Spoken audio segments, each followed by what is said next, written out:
Let's go down the rabbit hole.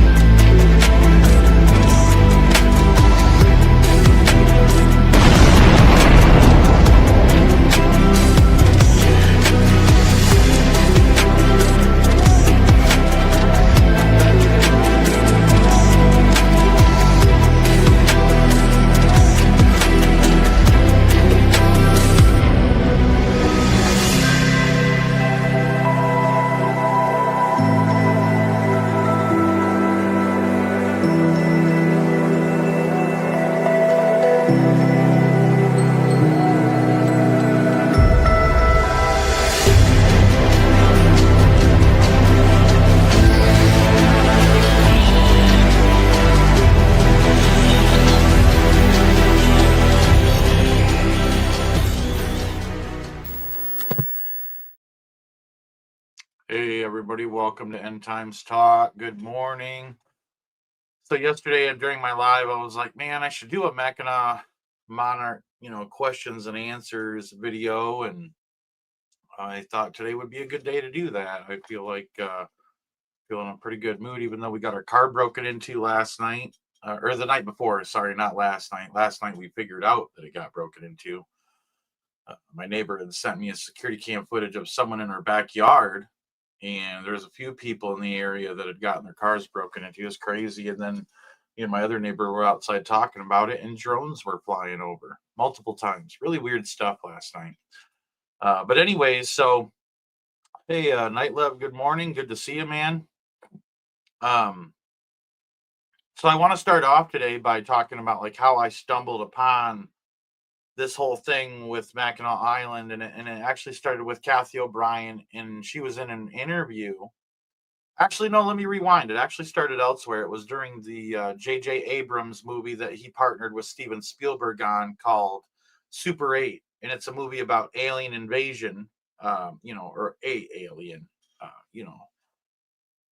Anyways, in that movie, there's a part where I think it's Ellie Fanning or Dakota. It's Ellie Fanning, I think is her name, not Dakota Fanning. Dakota Fanning was in War of the Worlds. Trust me, I know my apocalyptic movies.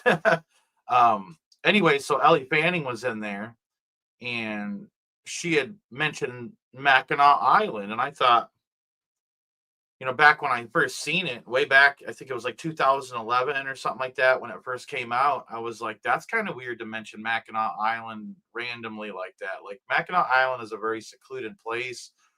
It's a very small island. There are bigger islands. I'll be honest with you, there are prettier islands. Even though Mackinac Island is very beautiful, I thought, that's really weird to mention something like that, I'm like, there's got to be something to it. I even thought it back then. I'm like, there's got to be something to it. And so fast forward, literally, 14 years later, I hear Kathy O'Brien in an interview talking about how she was abused and trafficked on Mackinac Island to high-level politicians. And I'm like, now it makes sense, what why they were dropping that in that movie. And so I knew there was a little bit more to that movie than what meets the eye. And so I went and I did some digging around about Super 8, and I found out that one of the person who was hiring the child actors was a convicted pedophile, to the point where he was convicted of hurting a 10-year-old boy in Seattle, Washington. I was like, and then Isaac Kappy, the reason I put him in there is because he was coming out with information that Steven Spielberg was absolutely a pedophile. And I mean, go back and look at all of Spielberg's movies. There was stuff that I could have shown in Mackinac Monarch that I didn't show because it's just not appropriate. There were things, especially the Goonies, when they're driving in that dude's red car and he keeps adjusting his mirror. There are things in that movie that are really strange, even though Goonies was like my generation's like favorite movie. I mean, besides that weird stuff in that scene, pretty decent movie. You know what I mean? I think it's really weird that Chunk had to lift up his shirt and jiggle his guts, and do the truffle shuffle. That was kind of weird too. But as a kid, you kind of let that stuff slide. Hey, Abba's Way, good to see you. This is a little bit more of a personal live, so hop in the live chat, talk to me. I want to be involved with my audience. This is uh, uh, kind of where this live is going. Anyways, so Isaac Kappy was a Hollywood actor that had come out and was talking about the child trafficking cabal, the satanic Luciferianism, the Illuminati, all of that stuff. He was, basically the satanic death cult, and he came out and he was spilling beans that nobody else was spilling at the time, and he was kind of a pioneer in a certain way. And so I really respect Isaac Kappy.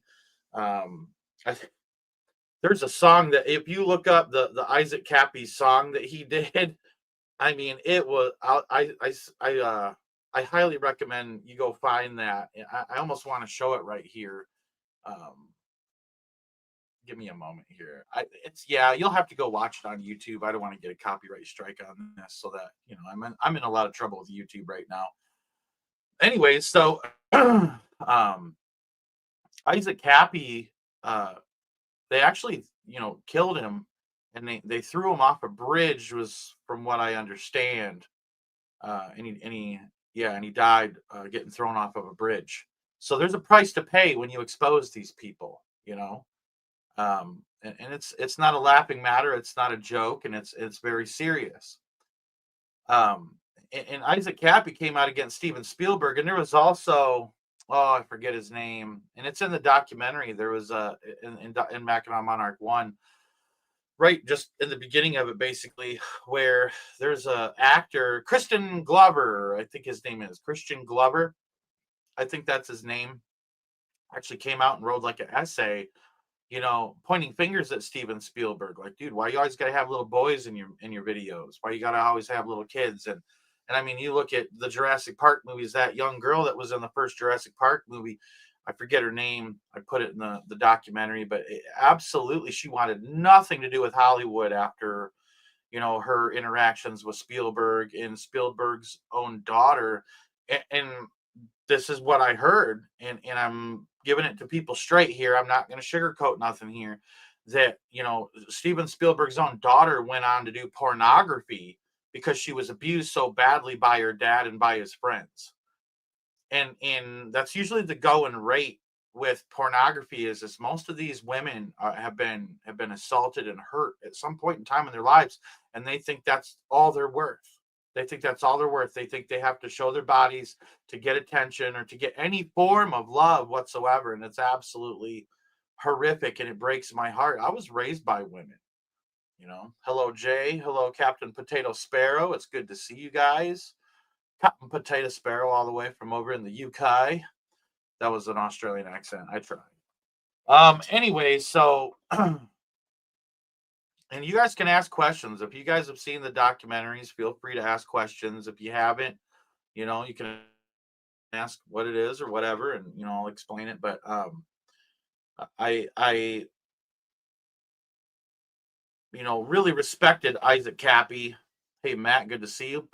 I really respected Isaac Kappy. That's why I put him in the first documentary. And like I said, he was the one that spilled the beans on Spielberg publicly.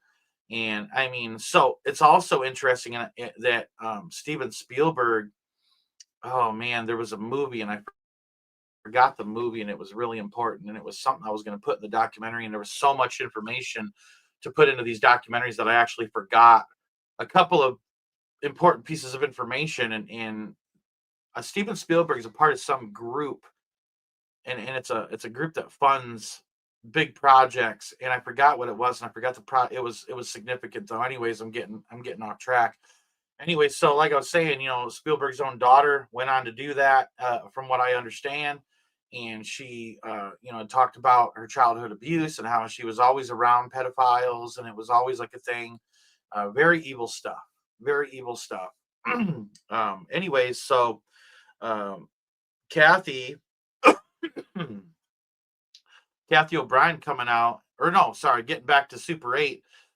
So J.J. Abrams, produced Super 8. Steven Spielberg was the co-producer. They hired a pedophile to hire the kids for that movie. And it makes me wonder, like, it was every single one of those kids, like even like Ellie Fanning, there's the Fanning sisters, there's Dakota Fanning, Ellie Fanning.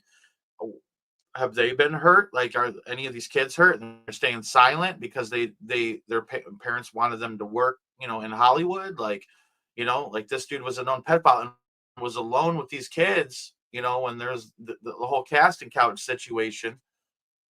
And JJ Abrams just come out with some stupid saying like, oh, we're heartbroken about, the more we learn about this is just tears us apart, just something weird. I put it in the documentary. I'm sorry, I forget a lot. But anyway, so JJ Abrams not only had a child molester, child pedophile, hiring the child actors for Super 8, but Steven Spielberg being one. I mean, that's 2 for 1, and so that's kind of fishy. It makes Super 8 fishy, and then Super 8 mentioning Mackinac Island, just like forget the guy's name that wrote that movie Somewhere in Time. This is gonna bug me. I'm gonna have to Google this real quick. Give me a moment.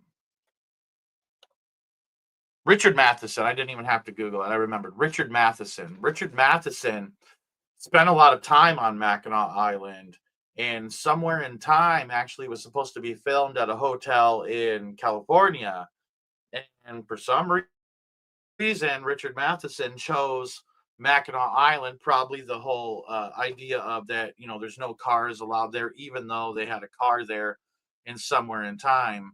And they even brought other cars onto the island, so it looked like you could just drive right up to it. Really weird. You know what I mean? Like they completely reversed it and they modernized it a little bit for the movie Somewhere in Time. And I'll be honest with you, I absolutely hate romances, but Somewhere in Time really isn't a romance, and it's actually a really good movie. I enjoy 80s movies though. You got to enjoy that sort of stuff to want to see it. But I thought it was written well, but MK Ultra Project Monarch absolutely all over it. I mean, this guy's sitting here channeling himself and trying to put himself back in time, literally self hypnosis and to go back in time and to meet this woman that Jane Seymour played. It was Christopher Reeves and Jane Seymour that starred in that movie, and it was filmed on Mackinac Island at the hotel. And I mean, like, these people at this hotel, they're literally like this to that movie. They like bow down to it. They got a whole shrine, a whole altar to this thing, a whole room almost, to Somewhere in Time. And it's kind of a joke. Most of it's just like fan artwork and things like that. There's some autographs and whatnot. Hey, Watchman on the Wall, good to see you. Anyways, so that movie was filmed there, but Richard Matheson, he was an interesting character, highly involved in the occult. That movie Stir of Echoes with Kevin Bacon? He wrote that. I think there was a movie called Hell House that he wrote. Also, he wrote I Am Legend with Will Smith. Like that was Richard Matheson's work, I Am Legend. Also, he wrote for the TV show Twilight Zone, and he did a episode for them called Little Girl Lost, which I think is kind of funny with the whole Project Monarch stuff going on. And in the MK Ultra, the MK Ultra-esque basis that most of his subject matter was based on. I mean, there was a few things, but Stir of Echoes was about, basically, self-hypnosis. Somewhere in Time about self-hypnosis. Little Girl Lost about, another dimension and portals. All right. So the themes that Richard Matheson had, portrayed in his movies were very occult. And when Doc Marquis was alive, he told me, he said, in the Order of the Illuminati, he said one of their goals is to introduce occult practice as science. And he said that's why they took hypnosis and put it into the realm of psychology, because they want to increment these things into everyday living. You know what I mean? And there was something guy that commented yesterday on something. He's like, I can teach you how to have an outer body experience, but you got to trust me. And I was like, blocked. You know what I mean? Like, it's a big sham. The whole occult's a big sham. Like, there's real stuff that happens, but we all know what it's from, and it's from the devil. And if the devil can show Jesus a vision on a mountain of all the kingdoms of the world in a moment's time, I think he can mess with man's mind a lot easier. And so these people, they're all fools falling for this stuff. Anyway, so Richard Matheson, I think it's really interesting that he chose the Grand Hotel as a place for that, because me and Kathy O'Brien, when we talked, she said that absolutely there was trafficking going on the Grand Hotel's property at one point, and I believe still is. Actually, while I was there, I couldn't confirm, but there was a couple strange instances with some children. It was like there was no children there, but then there was this woman with two children, and she was around, and it was really weird. The kids were acting weird. I don't know. It was really awkward. And then all over the hotel, there's other artwork, yes, but a predominant presence of the artwork is about children. Multiple pictures of these children all over, paintings, things like that. Sculptures and whatnot. Real weird stuff. And anyways, Mackinac Island's extremely exclusive, and it's like the tourists that come over during the day, there's thousands of them. That, I mean, when Mackinac Island's in full swing, you can't go down Main Street without bumping shoulders into somebody. It's like New York City, packed, and the traffic's just flowing this way, that way. You know what I mean? It's really weird how it works there. And then I think it's 9 o'clock, something like that. The last ferry leaves the island, and there's no more ferries, and the place just shifts and it changes. And I was walking downtown during Mackinac Monarch 1, and I crossed. They have a lot of musicians that they hire and they bring into the island to, play music at the bars, and the Grand Hotel has live music everywhere. They have pianists that are playing music, and almost in every room. They keep things pretty busy at the Grand Hotel, but then also elsewhere on Main Street, like the Pink Pony, which I won't even get into the symbolism of the Pink Pony. And then you got Dowd's, Patrick Dowd's pub or whatever it is. And the Dowds are a prominent family on the island, like, and they're spread out around Michigan. I actually know a Dowd, believe it or not, and that knows the uh, the mayor of Mackinac Island, Margaret Dowd. And what's crazy is about that lady is that she's literally the longest standing mayor in the United States, and her dad was the mayor of Mackinac Island before that, and then his dad before that. Anyways, getting back to the musicians, I crossed paths with a musician, and I wasn't talking to him, but I heard him talking to everybody. Everybody's like kind of oohing and ahhing over him because he plays on Mackinac Island. He's a musician, and I heard him say every day is Saturday night on Mackinac Island. Hold on one second. Hey, Josh, we're going to travel to the island. Isn't there a tight travel log for who goes there? Absolutely not. Night Lab. Actually, I was mistaken when I was talking to Gray in Mackinac Monarch 2. I had thought you had to show ID to buy a ticket. You do not have to show ID. The only time that they're going to know who's there is if you're staying the night there. And so, there's no real say as to who comes and who goes. And Kathy O'Brien said that when she was trafficked to the island, she unfortunately was taken by her own family members. Her dad, her mom, her brother, her sister all went over as a family on the ferries. It was the White Star Line back then, the White Star Ferry Company, and it was a pentagram. Their symbol was a pentagram. And anyways, she said it was just like a family vacation. They just come right over, and they'd march her right up to the governor's mansion. At the top of the island, they have the governor's mansion overlooks all of downtown. And in the Grand Hotel, from the governor's mansion area, you can see everything. It's literally right there above, Mackinac Island City, or whatever you want to call it, town, village. And she was marched right up there. And she said that, specifically, she was taken upstairs in the governor's mansion and abused and violently abused, and I won't get into what she told me personally, but I can absolutely tell you it's absolutely horrific what's going on there. And she even said that her sister was a victim on Mackinac Island. So she's not the only one. There are other people, and there are other people who didn't make it, she said. You know? Like this is life and death for these kids, and everybody thinks it's a freaking joke. And everybody doesn't take this thing seriously. And like this is as much in the trenches as you can get in the name of Jesus Christ, fighting for the kids. And I mean, everybody just thinks it's a joke, and I appreciate the people who take it seriously and who really care. The 30 people who are watching right now, I appreciate you genuinely. All right, y'all are far and few in between, but it's insane what's gone on. And so, anyways, getting back to Richard Matheson, he's absolutely participates in the occult.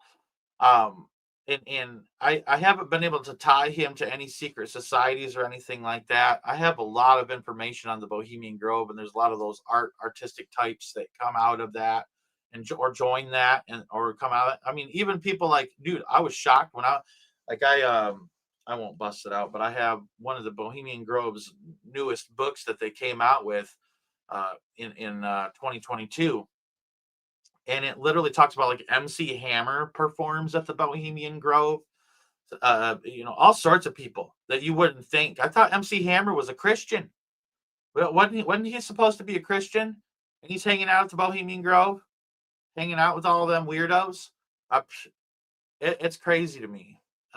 Anyways, hi Michelle DT, good to see you. It's great to have you here. And so, anyways, the Mackinac Island, once 9 o'clock hits and the last ferry for the tourists leaves the island, it's a ghost town, like genuinely a ghost town. The only people that are there are workers and people that are staying on at the hotels. And there's quite a few hotels. They're just old.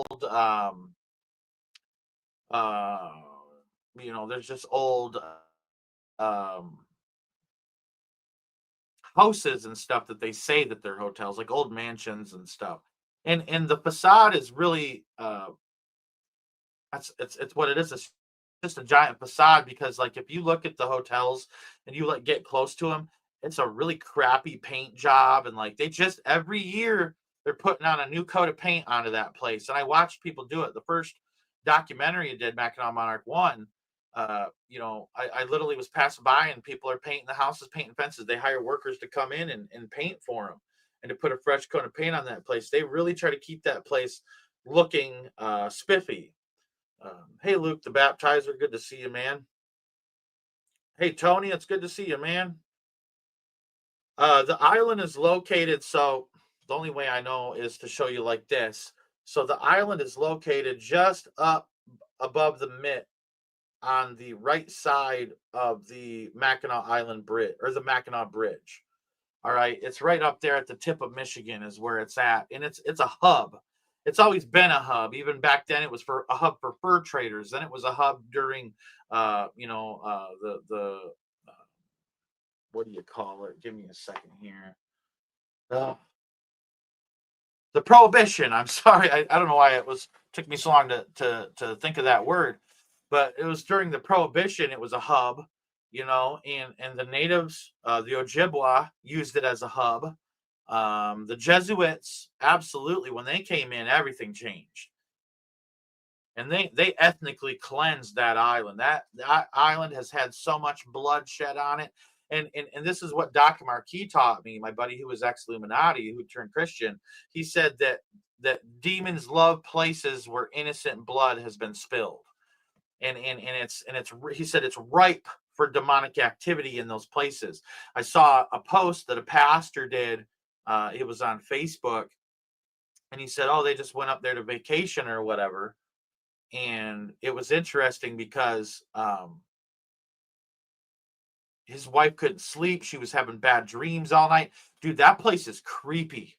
Like if you don't know what's going on there, you might go there and like, oh, this is a nice place. You know what I mean? But if you have any idea of what's going on here, it's misery, misery. The workers are miserable. None of the workers there have a smile on their face. They're all getting gypped.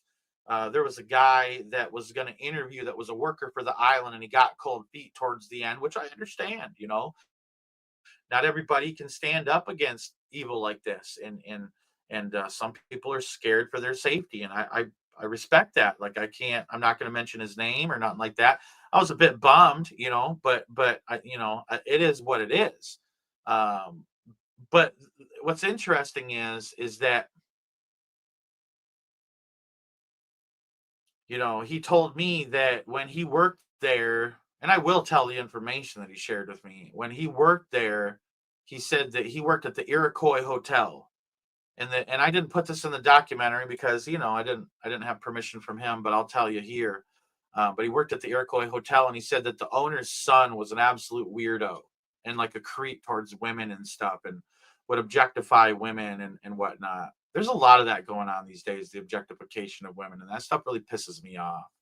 Um, Anyways, he said that when he began to work for the Iroquois Hotel, which is right in the front there, it's like one of the biggest hotels you see right as you're approaching Mackinac Island when you're coming in on the ferry. And they made him basically sign a non-disclosure agreement, and within that agreement, it was that they were to provide him with 3 meals a day that he had to pay for, and no matter what, even if he was there or not, he had to pay for that meal because that food was prepared. So they control their diet. The Iroquois Hotel is controlling the diet of their workers. That is corrupt, man. And he said that he wouldn't miss a meal because he was paying for it. He said he'd do everything he can to get back during these meal times. There's specific meal times, and if you weren't there, you got charged no matter what. And he said he worked all season long and all summer long. And I mean, it's kind of spring, summer, and fall. He said he was there until the first snowfall hit, and he showed me pictures. And he said that he walked away with around $1,500 in his pocket saved. Because what happens is when they bring the workers in on this island, what they do is they make them pay for lodging, they make them pay them for food. The people, oh, it makes me so angry, dude. My wife was so pissed the whole time. Like, my wife, I'll tell you what, she's a firecracker when she gets mad. You don't want to piss her off, and if you do, you're going to regret it. And I've probably never seen her that mad, to be honest with you. Like, I got a lot to tell you guys today. And so but the workers, they're miserable. They look like that. They're just miserable doing their jobs. And it's really bustling. There's all these youngsters that are riding bikes delivering people's luggage. They put the luggage on the handlebars and they have to ride this bike all the way across the island. I mean, it's hard work for these kids, and some of the the college students and things like that, they'll be the tour guides and whatnot, and they just repeat a script. I talked to a guy that was that drove one of the higher end horse tours, and I just thanked him for taking care of his horse. You could tell he loved his horse, and he yeah, it is slave labor, Michelle. It is. Um,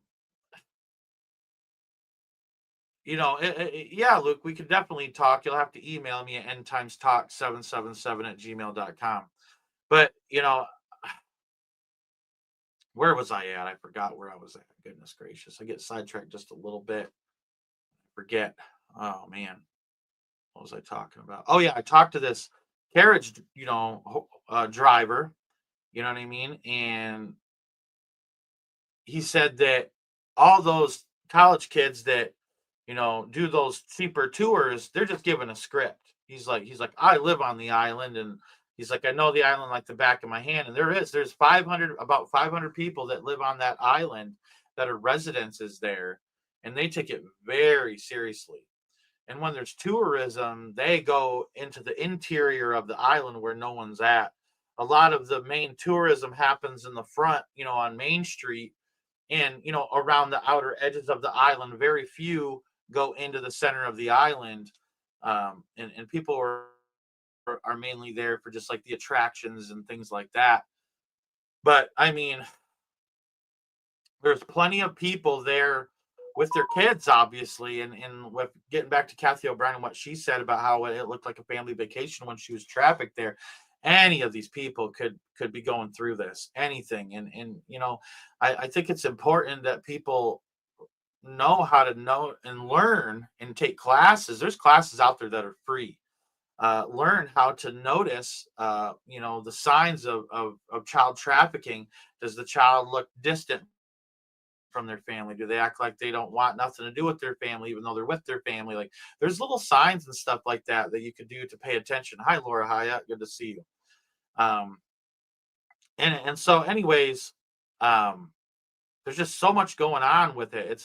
There's so many moving parts that it's hard to know what's happening and where it's happening. While I was there, you know, uh, I was walking down the street and I saw a man with a satanic hat on, and he went down this like little alleyway between these two businesses and disappeared. And I watched him for a second. I'm like, "Where's this dude going?" He just disappeared, and he turned and he went into this door. And he might have lived there. I don't know, but he was wearing a satanic hat for sure. When I got my hair cut before going to the Grand Hotel, that's why it's a little shorter now. I cut some of it off and needed it. And it was really weird. I'll never go back to to this hair salon.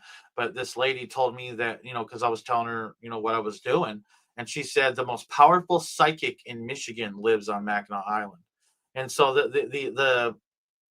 it's weird. It's weird. The occult is definitely there. The secret society symbolism is all over that place. I mean, Masonic stonework, that has some of their symbolism on it. The gravestones in the graveyard, they never lie. Freemasons there, Oddfellows there, Jesuits there, documented in Mackinac Monarch 1. And I didn't even show all the tombstones. I just didn't want to have like a whole section of the video where I'm just showing tombstones. I wanted to keep it kind of brief and give people an idea that they are there and that they've been there. One of the Jesuit tombstones says lived here, met here, married here, died here. And it was a tombstone for a couple. And the guy was a firefighter on Mackinac Island. And so he was a Jesuit. A lot of people go to that St. Anne's Catholic Church, and that's a Jesuit church. If you go around the back of the church and you're looking at the back of the church, if you go to the left, the first stained glass window that they have in the back, it has the Jesuit IHS logo on there. The Society of Jesus is what they call it. But we know how evil the Jesuits are. Michelle DT says, I saw an ice cream flavor at the store called Mackinac Island Fudge. Creeped me out, and I thought of you. Yeah, that's a prominent flavor for some reason. Mackinac Island is known for its fudge. As soon as you step on Main Street, it literally smells like burnt fudge everywhere. All right, really weird stuff. And I'll be honest with you, the burnt fudge smells gross to me. My wife didn't like it either. Erica Makisa, ex-sorcerer, said on a video that all the hotels with Grand in the hotel name in Africa were all Marine Kingdom satanic affiliated. Interesting. That hotel's Grand Hotel and into shady stuff. Yeah, no, that's exactly it too. And it's on an island, Aaron. It's right on the water. And it's weird because if you look at Mackinac Island, St. Ignace, and Mackinac City, which is the two ports that are off the coast of Mackinac Island, it's a right angle triangle, the Pythagorean theorem, and that represents the divine father, the divine mother, and the divine child, which is Nimrod, Semiramis, and Tammuz. All right, so it's very much so an area that is occult driven. It's also interesting that in St. Ignace, there's 11 pedophiles that live right on the lakefront, and it's supposed to be their work address. So they're working for Mackinac Island. I can guarantee you it's for the ferry companies. I just didn't put that in the documentary. And then you got that's in St. Ignace. And in Mackinac City, there was 15 pedophiles. All you got to do is go to Michigan Sex Offender Registry and click the different things and get to it. And where it says to search, just type in Mackinac City or St. Ignace, and then make sure you click the 5 miles option where it blows up the circle of the search to 5 miles. And you would not begin to believe how many pedophiles are surrounding this island. And there's 2 at my time of checking it that lived right on Mackinac Island, right on the lakefront as well. It's like they're putting compromised people that are ousted out of society because they've hurt children or they've been sexual deviants. All right, and they put them right on the front because maybe there's trafficking happening and they're not going to say anything.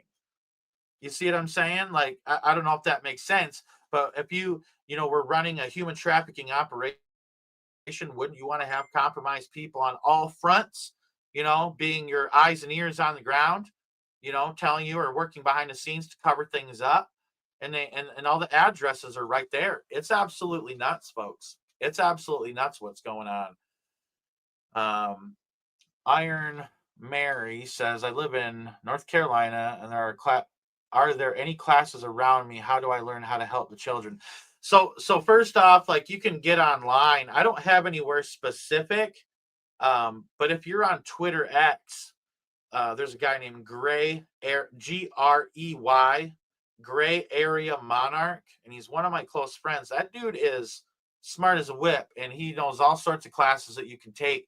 And there's all sorts of people who have been victims of satanic ritual abuse or Masonic ritual abuse or anything like that, or just child trafficking in general, that are coming out and trying to educate people on how to notice. And really, a lot of this is online, Iron Mary. If you just go look up, how to notice, human trafficking, child trafficking. Like, we all need to become educated so that way, as this stuff is going on, we can stand up for the children. Because I'll be honest with you, I see something, I'm going to do something. I'm not going to just say something. I'm going to do something. I'm going to raise a fuss. You bust out your camera and you raise a fuss and you get faces and you put them in the limelight and you expose this crap. This stuff is straight from the pits of hell, and something needs to be done about it. And because good men do nothing or good women do nothing, this stuff is carrying on. You know what I mean? And if we stand together, they can't kill us all.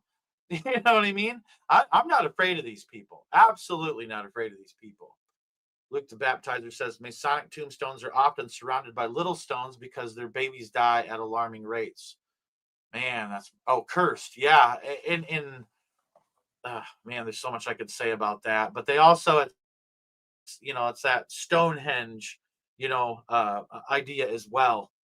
There's many Stonehenges right on Epstein Island. And I'll be honest with you, who here believes that Jeffrey Epstein is still alive? Raise your hand. Okay.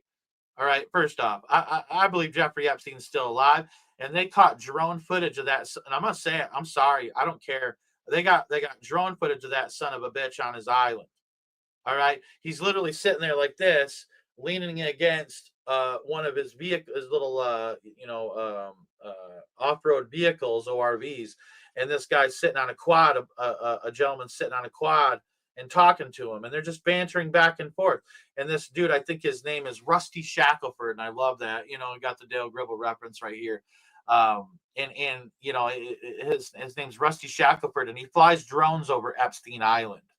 And he caught Epstein still alive, and it's out there. Like, go to Twitter X, look it up, Epstein, drone footage, alive, just type whatever. But I believe he's 100% still alive. There's a minute missing of the footage, and all they did was walk him right out and replace, that wasn't Epstein. You can see the facial structure is different and things like that. It came close, but, no cigar. I don't believe they're crap, and I'm not going to. Absolutely, Jesus is coming soon. Absolutely, P. Diddy has ties to Epstein. Anybody that's involved in human trafficking or child trafficking, especially, is tied to Epstein at some point, somewhere, some way, somehow. That dude was everywhere. There's so much I want to tell you right now, but I can't because I have an active investigation going. Yes, amen, my care. God bless the children. God bless the children. Absolutely. Yeah, Michelle DT, he was CIA 110%. And I'll be honest with you, he was Mossad too. Like, I'm not against Israel. I'm not going to be like everybody else. I'm not anti-Semitic. The problem is, and this is what people need to know, that every country. Okay, so let's break this down here. Let's I'm going to keep this short though. I'm not going to go too deep into this, and I'm going to have to take a bathroom break in a moment. But I'll keep going with this live. We'll keep it going. But in Revelation chapter 3, verse 9, and Revelation chapter 2, verse 9, twice it talks about, and Jesus is saying himself, talking about those that say they are Jews and are not, but are of the synagogue of Satan.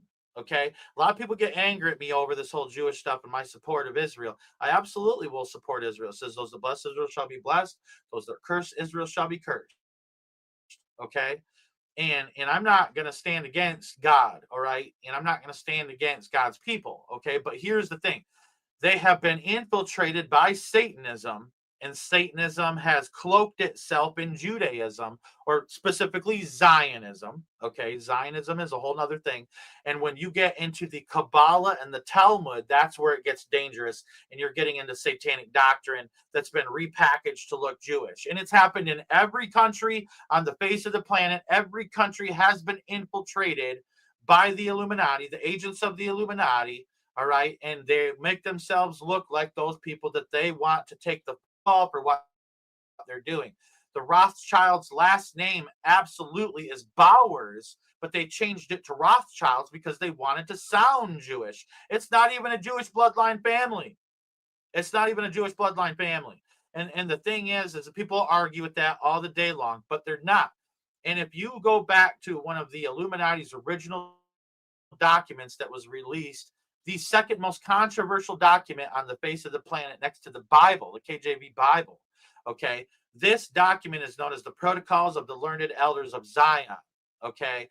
And it was the Illuminati's pen document. Some people believe Adam Weishaupt, who was the founder of the Illuminati, backed by the money of the Rothschilds family, they believe that Adam Weishaupt actually penned the protocols, okay? And that when you read those, that's them. It's not a Jewish conspiracy because Jews don't believe in Marxism. Jews don't believe in socialism. Jews don't believe in communism. Jews absolutely don't believe in evolution, all right, or Darwinism as they called it back then, all right. And all of these factors are within the protocols, even down to liberalism, okay. The Illuminati's objective is to poison humanity and do it under the guise of being Jewish. And people need to understand it's not the people, it's the practice. It's not the people, it's the practice. Listen to me. It's not the people, it's the practice. Okay? You can say this and you can say that, and you can change your name nowadays legally and all that stuff, and it stands. But the reality is, it's not the people, it's the practice of what they're doing. All right? It's just the reality of it. Okay? And so I'm going to get off this topic, but you know, Epstein absolutely had ties to the Mossad because Mossad's been infiltrated too. Israel's been infiltrated too, just like America has. I mean, look at the Biden administration. It was a perfect example of how infiltrated we were. And all of a sudden it's coming out that they were committing acts of treason and things like that. Like, as a perfect example, you know, it's just what's going on in the world these days. And Doc Marquis told me, he said, that there's two big things about the Illuminati that they love to do. They love to infiltrate and they love to poison people. Hence what they're doing to our food and what they're doing to our skies and what they're doing to our water. It's the reality of it. It's the war that we're in. And whether you want to be in this war or not, this war is around you. And it's either you fight or you freeze up in fear or you run. You know, and I'm going to choose to stand and fight because I only got one life and I want to do God proud. Like, I know that it's not my works that I'm saved by, but I believe that if good men do nothing, the enemy takes over. You know what I mean? And you know, in the protocols themselves that I just talked about, it talks about, you know, when this whole conspiracy has gained so much momentum and strength that no cunning can undermine it any longer. You know, because so there is smart people that can undermine the New World Order. And this is why I would rather be wrong and say something about the Illuminati's plans and be wrong on like a specific time frame or something, because I know they're going to do it. It's just a matter of when. They always go follow through with their plans. And sometimes you can delay stuff by saying things and you'll look wrong, of course. You can delay stuff by saying things, though, and speaking out against them and delay their plans. They always have a plan B and a plan C and a plan D. And so these people infiltrate. And so, yes, absolutely, Jeffrey Epstein, connected to CIA, connected to the Mossad. I'm not speaking against Israel. I love Israel very much. Okay, and I have a big heart for Israelis and Jews, but the truth is the truth. All right, and so, but I will say this: if you go and you look at Epstein's Island, the flag that he was flying, it was an American flag. It wasn't an Israeli flag. It was an American flag. And if you go and you look at, oh man, if you go and you look at, all the information about him, and there's even a girl that, I forget her name. Oh, she said she's Shia LaBeouf's twin sister. I know it sounds crazy, but they do look similar. But she said that because she said she's Jeffrey Epstein's niece, and she said this family is not Jewish. And she said that it's interesting because they actually believe in Molech, all right, but they want people to think that they're Jews. And you notice how when Ghislaine Maxwell opens her fat mouth, every single time she spews out, oh, there's Israeli ties. And I'm not saying Israel ain't a part of this. I'm not saying the rest of the world ain't a part of this. I'm not saying America ain't a part of this. They all are. They're all in on it. Every nation on this planet has been infiltrated by the enemy, and every nation on this planet is trafficking children. But I'll tell you right now, America is in one of the top dog positions for the production and consumption of child exploitive material. That's the reality of what's going on here. And this has been going on since the 50s and the 60s. All right. And they literally made it legal for them to sell child exploitive material in the porno shops across the nation. And it was only up till about the 70s that it became illegal. And then they were still doing it and getting busted for it and getting in trouble for it. I mean, it's crazy. 60 Minutes back then did a whole story on it. I mean, this is major warfare, folks, that's going on, and the kids are smack dab in the middle of it. And I just couldn't imagine being a child and being in that situation. It's so horrible. Jesus is coming soon says, looking forward to your next documentary. I'm thankful for you, Josh, and the work you do to expose this evil. I appreciate that a lot. That means a lot to me. It really does. Michelle says they were infiltrated for sure. My husband drops info bombs on me all day. Luke says, I found a Masonic Bible in a pastor's church office and confronted him about it. If he didn't repent, I'm going to tell his congregation it's time to root Masons out of our churches. All I can do is clap to that and say, exactly. And congratulations and good for you for doing something about something. We need to not live in fear. But understand, I came against the Masons in my area, and I know this is a little hard to believe, but it got to the point where they left a dead pig on my front porch. Like, I've been in this a long time, but I haven't been doing it online only for the past 3 years. And like, I've always been outspoken about the Masons in my area. And it gets serious. They can run you right out of town. You know what I mean? And they put a dead pig on my porch. First, it started off with them doing good deeds. I'd come home and my driveway was plowed in the wintertime. I'd come home and there's boxes of food on my porch and stuff. Like, what? Are you serious? Little Paul Bagley for you. What? Are you serious? You know what I mean? And I'm like, dude, what are you doing? This dude shows up one day, just starts plowing my driveway, and he's a Mason. I go out and I confront him. And I'm talking to him, and I'm telling him about what I know. And he's like, yeah, he starts telling me stuff. He's like, yeah, them older guys, all they're into is the rituals.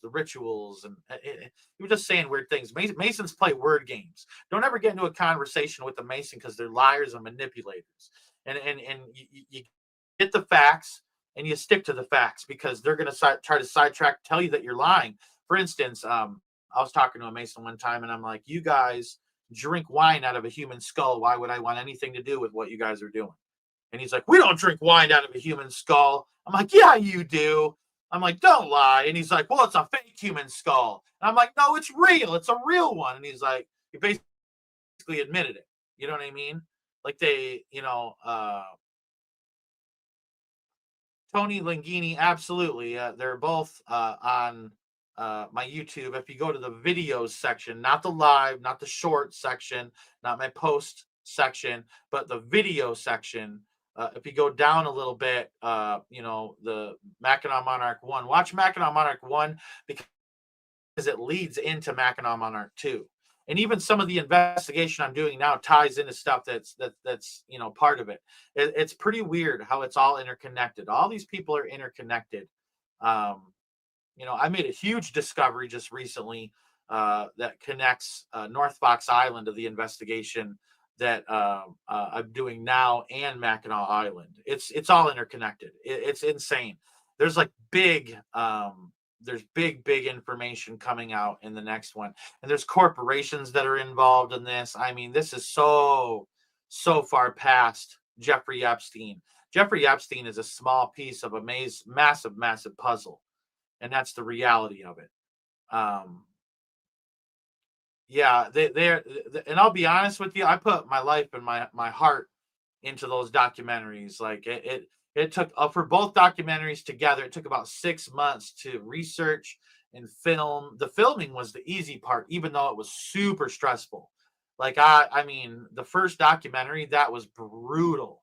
I walked 20 miles, to film that, and make sure I was in the right place at the right time. I mean, it was crazy. And in fact, when I went there the first time, I hadn't talked to Kathy O'Brien. I just knew what she was talking about in her book and things like that. And what was interesting is she saw the first documentary and she ended up reaching out to me and wanted to be in the second documentary, which was really cool because Kathy O'Brien, she brushes shoulders with like Joe Rogan and like Alex Jones and people like that. And, and all sorts of people, you know what I mean?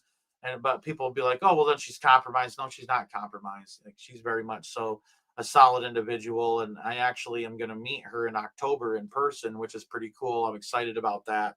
I'm hoping it works out. There's a plan for us to meet up and have me and my wife and her have dinner together, which I'm really excited about because Kathy O'Brien, she's a legend, man. Like, for real. Like, I remember when I first started learning about like conspiracies, she is one of the first ones that I heard speak about it all. So it was really cool to get to know her, talk to her on the phone, and also interview her.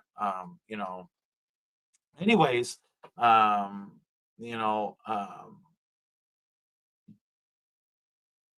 so yeah, but I believe that it's interesting because Jeffrey Epstein even had a cabin only 2.5 hours away from Mackinac Island. And I will say this, that I've actually I've found the cabin. I've located it, and that's all we'll say. You know what I'm saying? Just for those people that love standing up for the children, little drop there. Anyway, so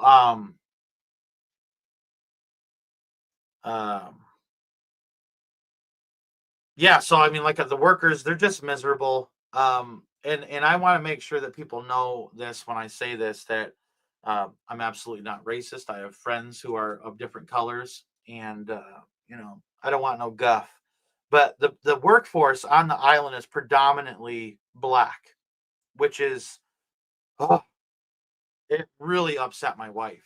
And especially in the Grand Hotel, like there is not a worker in that hotel except for the managers. The managers are white. The managers are Caucasian. But the workers, the waiters, the waitresses, all the cocktail waiters and waitresses, the bartenders, the people that are just around, cleaning and all that stuff, all black. All black. There's very rarely any white people that are working there, and if they are white, they're like Russian or Ukrainian or something like that.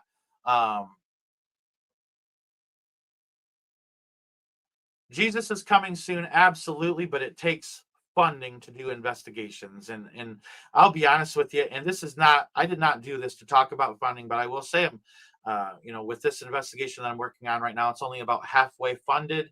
I definitely need more funding for this upcoming investigation. This next one's big. It's a big I mean, this has been in the news and stuff. Like this is a big one that I'm doing. It's just as big as Mackinac Monarch, maybe a little more popular even. I'll put it that way. And I only have I had about half the funding for the documentary, and this one is a lot cheaper because it's I don't want to give away what I'm doing, but this one's a little cheaper than the last two that I did, because staying on that island is it's like you might as well cut off your pinky and sell it to the black market to be able to pay for staying on that island. They do that on purpose, and that's something more I'll talk about. That place shuts down at night, and all the partiers come out. I mean, I went out of one of the motels that we were staying at, and I was sitting on Main Street, and I was just watching these people, and it was like the wild west, just girls, just scantily clad, and I mean a bar scene, and all these dudes, stumbling around, girls stumbling around, everybody, going back and to their motels, hooking up and all that stuff. But the police are standing right there the whole time, like the whole entire time. Hello, Stephanie. Good to see you. Anyway, so it's crazy that all this is going on there. And like I said, one of the musicians that I walked past as he was talking, he said every night is Saturday night on Mackinac Island, regardless of what day. It's a party scene. It's a huge party scene. It's Sodom and Gomorrah, absolutely, if you know what I'm saying. All right. And they even have a nightclub there that opens up at 11 p.m. I didn't go near that place, but for a while, it's like everybody disappeared, and I think they were at that nightclub. They got like it's like a nightclub ish. That's up by the Grand Hotel. It's actually a property that the Grand Hotel owns, and there's big key players involved in this, man.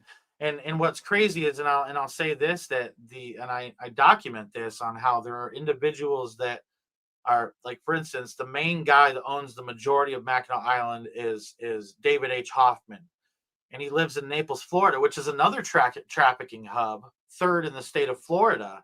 And he's bought out the majority of Mackinac Island. He bought both berry companies. He's I think he owns like 40 of the businesses that are downtown. It's an astronomical number how much he owns of this island. He owns the East Dock, which is where all the rich people yachts dock. You know what I mean? And yachting is another thing. So Mackinac Island is right near international waters. Um, Tony, you have to just start searching. Start with the Google search and go from there. You can get into it really quickly. But there's a lot of this information that's hidden. It took a lot of digging to dig up what I found out about the island and things like that.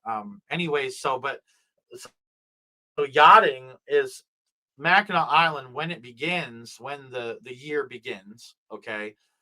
They have a yacht race from Chicago, which is a major trafficking hub, major pedophile hub, and a major hub for the Illuminati. There's so many Illuminati there.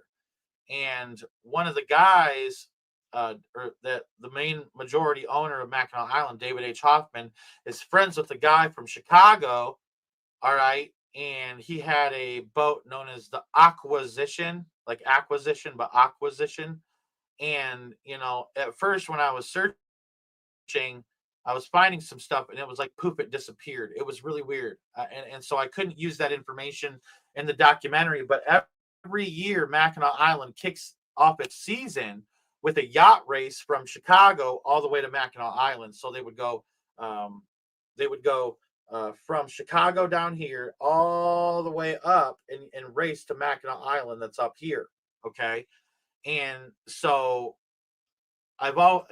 in getting involved in the community, the human trafficking community, the child trafficking community, the people who are standing against it, the victims and things like that, I've learned a lot in the past 6 months.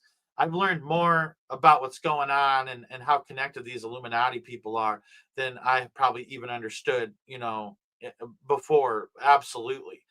But one of the things that I learned is that yachting and slogans like that are used as cover, lingo for child trafficking, believe it or not. And right, so they got Michigan here.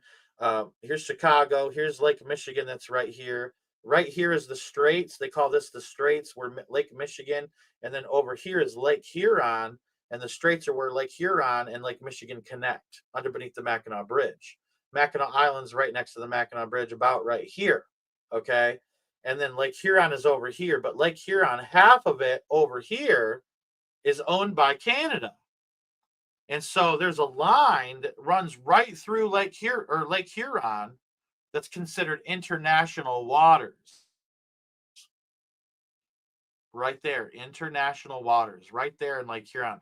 And there's photographs. You can go and you can look up the Mackinac Island yachts. There's massive yachts that come in, and cruise ships, and cruise ships. And so you can get to the Atlantic from Lake Huron, from Mackinac Island. You can get to the Atlantic, and vice versa. It's a bit of a trip. It's a trip, but it's possible. And then you can get to Lake Superior from Lake Michigan, or from Lake Huron, going through the Sioux Locks that are in Sault Ste. Marie, Michigan. And so, it's very right there with all the marine traffic is. Like, I sat there and watched barges going by, and freight barges and whatnot going by, massive ships going by while I was on the island. And there's even some footage of a time lapse in Mackinac Monarch too, where you see it's just huge freighter, and those freight containers can house children, even. You know what I mean?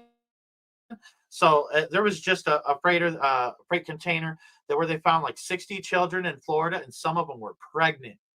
Some of them were pregnant. It's just so evil what's going on. So evil what's going on. Yeah, and to say that nothing's happening would be ignorant. It would absolutely be ignorant. And so it's all possible with this island, and it is happening.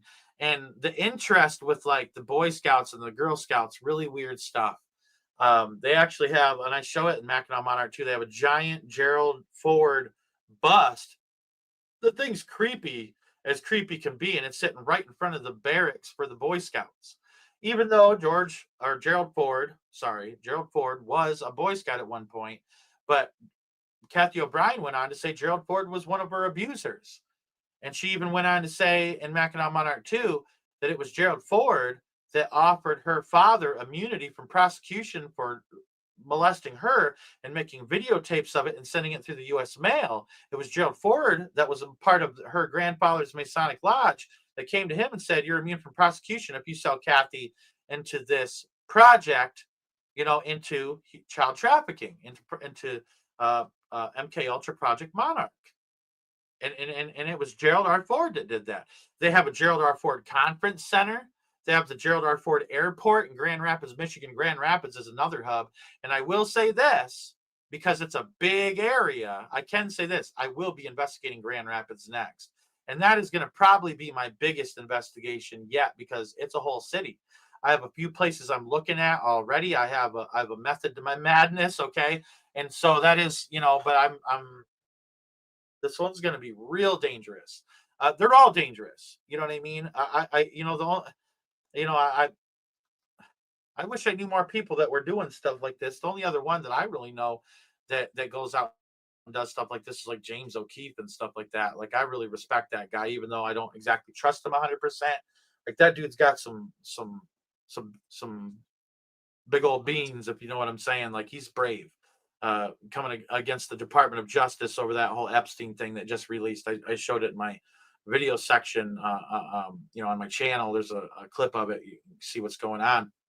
But so yeah, there's more investigations I have planned, and I can talk about Grand Rapids a little bit. That's going to be one that I do in the wintertime because it gets really snowy in Michigan, and for some reason in Grand Rapids it snows, but it melts off pretty quick. It stays relatively warm, and so I thought that would be a good winter investigation to do. And it's actually the number 2 trafficking hub in the state of Michigan. So that's going to be my next goal. Anyways, so after the investigation I'm doing right now, which This investigation is that I'm doing right now is unraveled really, really, really, really fast. It's not taking much time at all to dig in to find connections everywhere. It's crazy. But Mackinac Island is absolutely a hub, and it's not the only island that's been involved in this stuff. North Fox Island, Beaver Island, Mackinac Island. I mean, I had a buddy that worked on Beaver Island, and he says very strange things there. Kathy O'Brien, talked about how her and her little brother were trafficked on Beaver Island as well. And so this is real stuff going on, and it's still happening to this day. This stuff is still going on, and nothing's being done about it. And stuff only gets out if people share it, because the algorithms ain't going to put it out there. On my channel here, Mackinac Monarch 1, I think it has closer to like 3,000 views on YouTube. On Twitter X, it has 31,000 views. So you see what I'm saying? YouTube is stifling this stuff. They don't want it to get out, and it's only through people sharing it and getting it and actually watching the documentary and watching it all the way through and show. I connect all the dots. I do all the legwork. All you got to do is watch and learn. But it's like, Mackinac Monarch 2 has gotten more views already than Mackinac Monarch 1 did on Twitter X, and that on Twitter X right now it has over 33,000 views just in 2 weeks. Since I released it, 3 weeks. So that, I mean, just super fast growth. And Mackinac Monarch 2 on YouTube has 1,000 views. Like, people could care less. People could care less about the children, and people could care less about backing people up to investigate these things. I wish that I had all the means to just invest in myself. I would do it. I really would. Unfortunately, I don't have that, and it really bums me out. I wish I did. And I pray to God that God will send some God-fearing people that care about the children to financially back me so I can get into this. I want to keep doing this. I don't want to back down. Next year, I would love to go to the Bohemian Grove out in Northern California, take a train out there, and I got a buddy that would be willing to be my security guard, that is familiar with the area out there. And so, there's a lot in the making if God will provide the funds. It's all about God's will. And I'm a person that I'm going to live as if the rapture could be 5 years away, but I'm going to believe that it can happen any day now, because I'm not going to worry about nothing when Jesus comes to get me. You know what I mean? So anyways, I'm going to keep living my life and keep moving forward with this stuff and keep exposing it, because that's what God has put on my heart, and I'm going to keep doing End Times Talk. But I'm juggling both things now, and it's dual pronged. Anyways, so but Mackinac Island, is absolutely a den for a place where the giants were, I believe, and I'll get to that in a second. Laura Hyatt says, "Josh, how can we get funds to you to help, brother?" So I have a PayPal, and if you like, I'll share the screen. Give me a moment here. I'll just show people how to find it. Give me a moment here. All right, so share screen. All right. So if you look here, right under my name, End Times Talk, and all this, it has my PayPal link right here. And you can just click that and it'll take you, and if you look, it's got my PayPal, it's got my Rumble, it's got my Twitter, it's got my Facebook. I need to put my BitChute and my Reddit on there. I have BitChute and Reddit now that I'm doing, but yeah, that's my PayPal. And then if you use any other means like Venmo, Cash App, Zelle, stuff like that, email me at endtimestalk, all lowercase, endtimestalk, just like the name of my thing, no spaces, just one word, endtimestalk777 at gmail.com. Got to have the 777 in there. All lowercase, endtimestalk777 at gmail.com. And, I really appreciate you bringing that up, Laura. Thank you. Anyway, so the giants, there's Native American tales of giants that lived on Mackinac Island, and they say, that they were stone giants. I mean, you go into you get into that folklore and all that stuff. If you get it, for some reason, I'm not seeing Stephanie McCullough's comments. I don't know if she blocked me or what, but yeah. So that's my email right there. If you need to know it. And every bit of funds will go to back these investigations to expose human trafficking rings and the occult nature that's behind it. And I'll go after billionaires, politicians. I don't care. I'm not scared of them.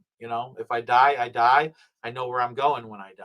But this is what God's put on my heart, and I've never lived in fear, and I've been through some really tough stuff, and I feel like God has bred me for this. This is the time, that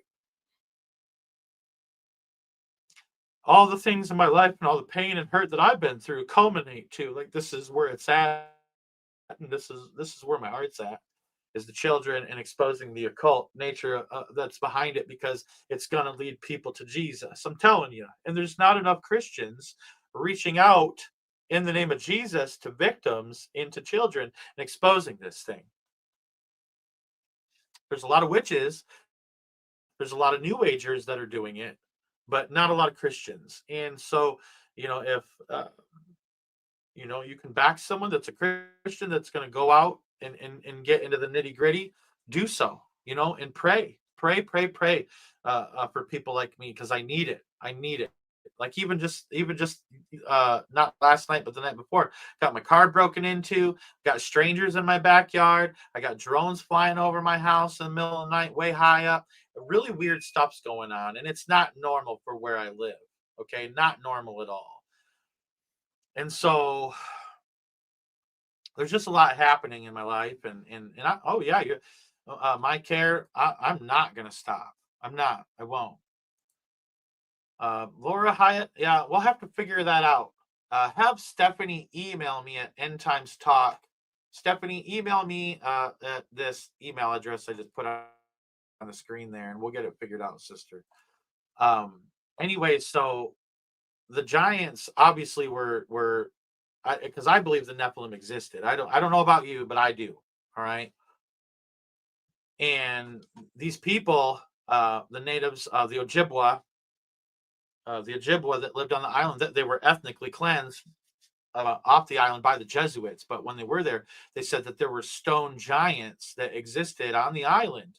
There's a thing in the middle of the island that's known as the crack in the island.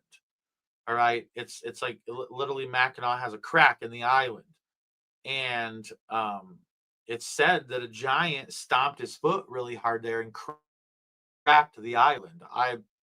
That's an Ojibwa tale. All right, and then it also talks about the archway. There's an archway, and people believe it to be a portal, a stargate, and I cover that in documentary 1, and I show the stargate. But there's other people that believe it was like an entrance to a Nephilim city that it once existed on Mackinac Island. What's interesting about it is that back in there's actually a Detroit newspaper and a New York newspaper that wrote these articles, and I talk about it. But there's actually a storm that came in, a really bad thunderstorm, kicking up some tremendous waves, and was hitting the western shore of Mackinac Island, and it opened up a cave system. There's a part of like the cave, or the wall face of the cliff face, they got eaten away, and it opened up a cave system, and they found this thing, and I guess it was like 13 feet wide, 8 feet tall, and you walk into this, and they said that it revealed a tunnel system within Mackinac Island that spanned for miles, and they said that there were holes in the ground within this cave system that were like an abyss. There wasn't a bottom. They said they threw rocks down it, and like this, this was in the newspaper. This is written out in older books. It's like back in the 1800s, or something like that. You know what I mean? I think I talk about it in Mackinac Monarch too. And so it was interesting, because during World War II, they dynamited that hole and collapsed that cave. And so they said that, and so I believe that once they found that, they used it. And like I said, prohibition, like there's give me a moment here. Here, I'm going to shut my camera up just for a second, because I got to get one moment, because I'm wearing pajamas underneath. Hold on one second. I can still talk to you guys, but I'm going to grab this book real quick and show this to you guys. Uh, um, hold on one second. I got all sorts of books because, I believe in physical copies of things because they can't delete a book. They can't edit a book. You know what I mean? And so if you're interested in some of the deeper stuff with Mackinac Island, this is a really good book. It's called Prohibition in the Upper Peninsula.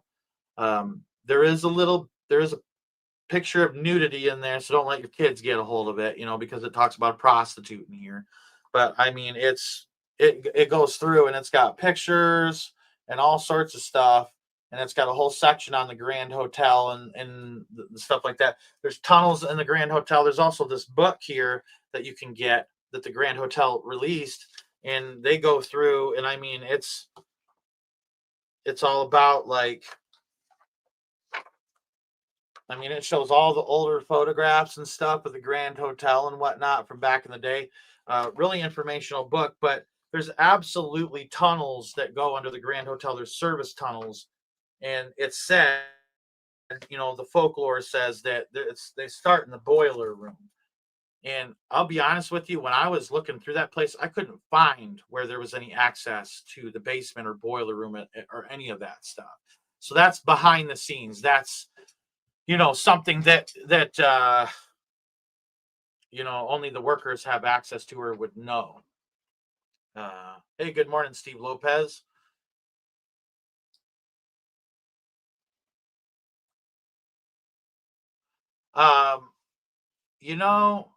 Tony, the funding and the prayer is the biggest key aspects of these investigations. I can't do it without prayer, and I can't do it without funding. I have the bravery and I have the means, and I'm onto something big here, and it connects to multiple places. It's a spider web, and slowly but surely I'm gonna go after everything if I have the backing to do so. But I'm just doing it bit by bit, slowly over time. But offhand, I can't think of anything besides prayer and funding that maybe because I do all the research myself. I do all the research myself, and I enjoy that part of it. I enjoy digging in, and I'm not patting myself on my own back, but I'm decent at it. And so I don't really need a lot of help researching unless someone's already privy to information that's out there that I might not know.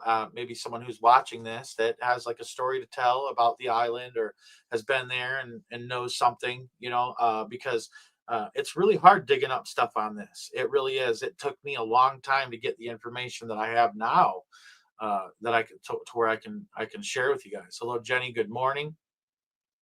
And so, anyways, it's like I was saying, back to the whole giant thing.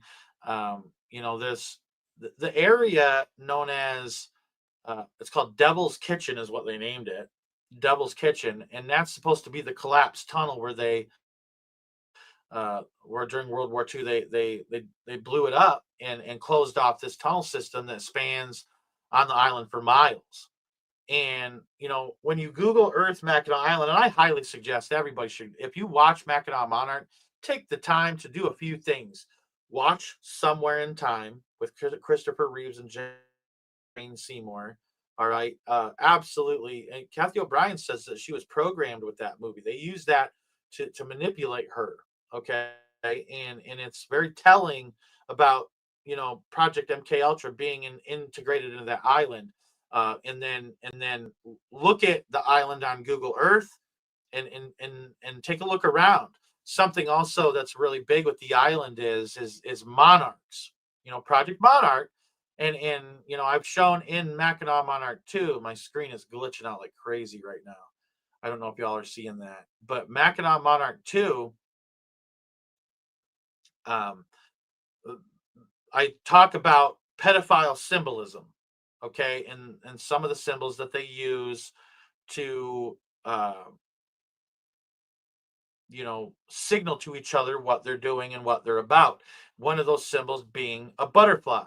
Okay, and even the DNR, the Department of Natural Resources in Michigan, has gone out of their way to plant tons of milkweed near the airport to draw in monarchs to the island. It's like, okay, why are you all so obsessed with monarchs? Like, they're cool, they're pretty, you know. I actually had a wonderful sister in Christ. I'll show you this.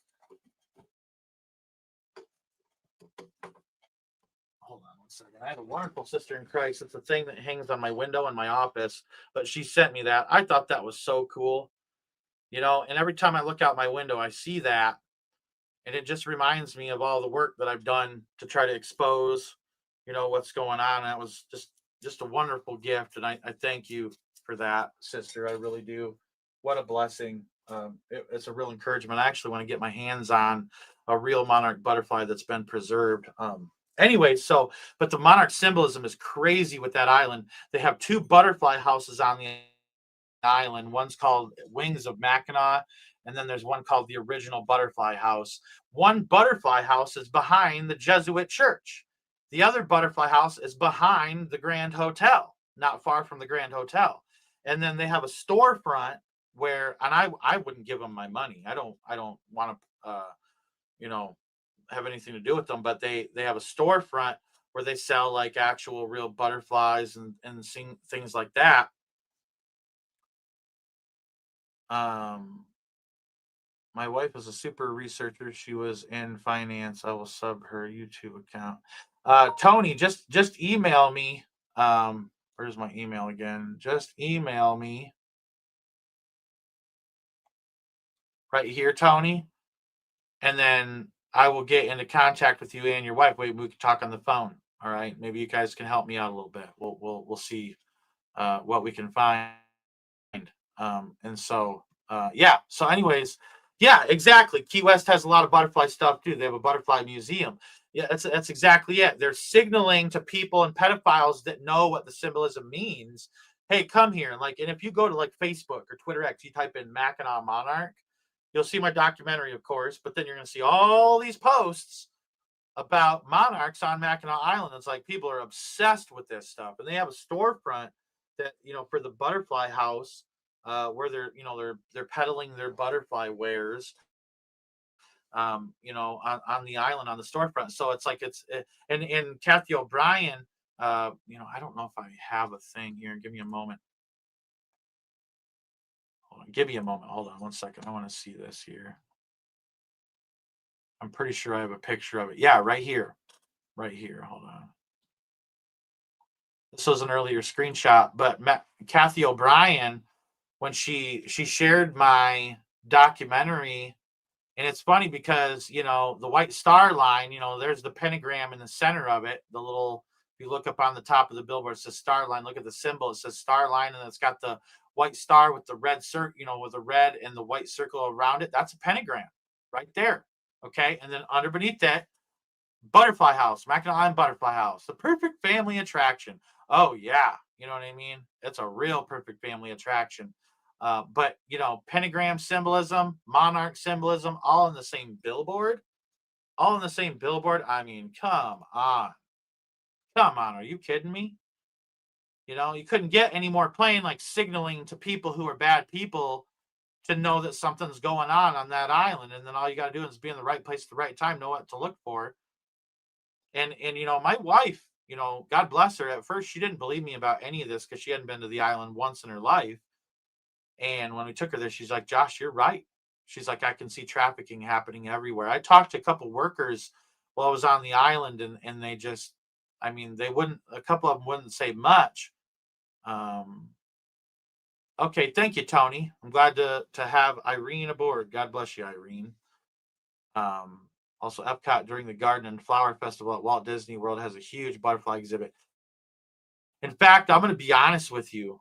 One of my biggest investigations that I want to do is I want to investigate Walt Disney World.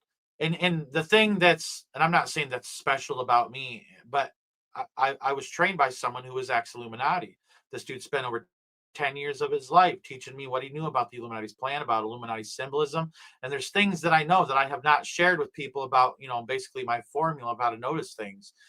Because, you know, Doc kind of told me, protect it. Don't just give it out willy-nilly. And so it's something eventually that I'd like to do is get down there and investigate that place.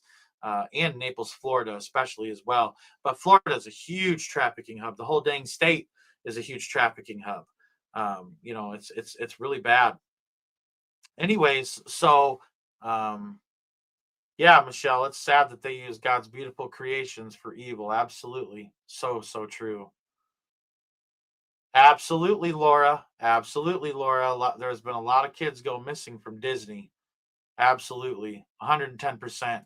And Kathy O'Brien said that she was taken down there as well. So these politicians that ran Kathy O'Brien's life, they said go here, go there. She's taken to Bohemian Grove, Disney, Mackinac Island, Beaver Island, Muskegon, Michigan, all these different places. She was taken and abused, and I mean just passed around like a rag doll. I mean, and there's kids that just have. I mean, I've heard stories. I forget this lady's name.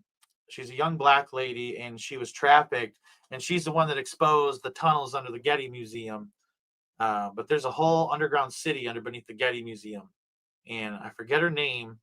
Oh, it evades me. It bugs me. But she was saying, how bad this all is.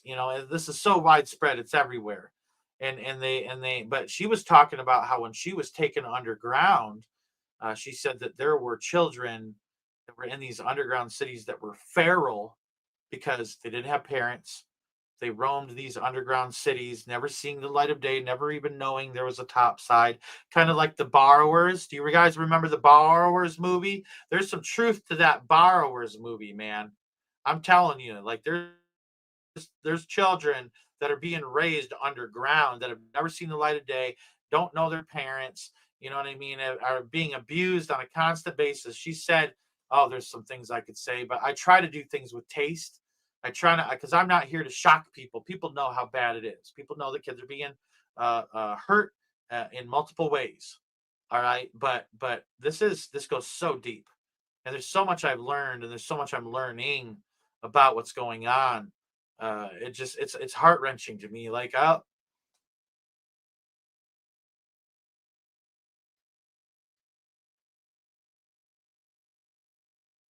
stay up most nights. Can't sleep. Um, it really takes a toll on you. I'm not gonna lie. It really takes a toll on you, and you know sometimes I feel really alone in what I'm doing, but I know God's with me everywhere I go. It's just you know you kind of wish you had some friends that would get involved. Um, my wife's been a huge backbone, a vertebrae in my back, if you will, of my spine. During this whole thing, that woman would kick in the gates of hell with me if I decided to go down there and do it. It's not my job, but she would, and she's so brave, and she's worked with women in human trafficking as well. So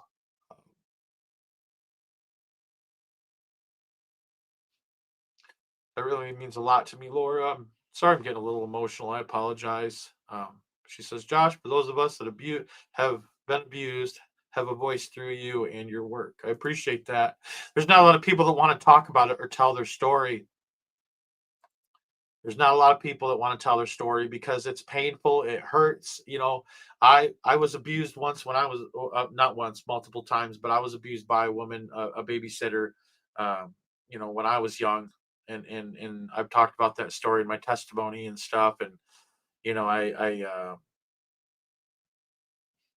just it all needs to be talked about. It needs to be discussed, and we got to get out of this normalcy bias because things ain't normal anymore. They're not normal anymore, and it's just things are out of control. It's getting worse than it's ever been, and it's like, where are the soldiers that will step up for the children? And I'll be honest with you, I want to make sure I'm very clear when I say this, that everybody that decides to watch something like this, to watch it being talked about, to educate themselves further, you are warriors too. You are warriors in this information war as well. And it's what it is, because we fight not against flesh and blood right now, but against principalities. That's a spiritual war as well. And so it's an information war, it's a spiritual war, because I don't believe in violence. You only do that to protect your family. Someone's trying to mess around with. Do you guys see I'm getting gray in my beard here? Oh man, these documentaries are turning my beard gray. It's just crazy, and like it's all about education, though, learning as much as you can. But unfortunately, there are places that where you go when you go to learn about stuff that you see things you just wish you wouldn't have saw. There's some people that take it way too far, and I don't suggest looking this up, but there's like even videos like frazzled rip, and people think it says frazzle drip, but it's actually frazzled rip, and it's a horrific video.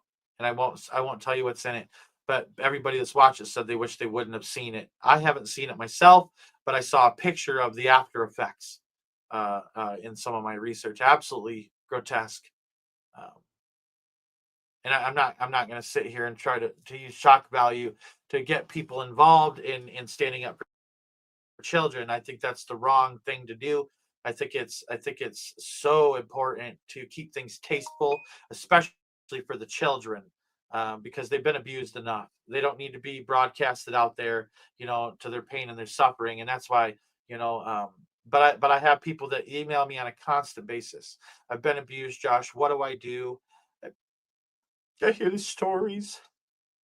They just, like I said, it's really hard to sleep at night. And there's children that there's parents that I've tried to help find their children, um, things like that. There's a lot of things that I've been doing behind the scenes, and my heart really goes out to the kids, um, and the people that are even adults that have been abused that felt like they couldn't speak out. You know, I'm sorry. I don't know why it has to be like this. I just don't know why it has to be like this. I don't understand how people can hurt kids. Like I just don't get it. I just don't get it. But we have to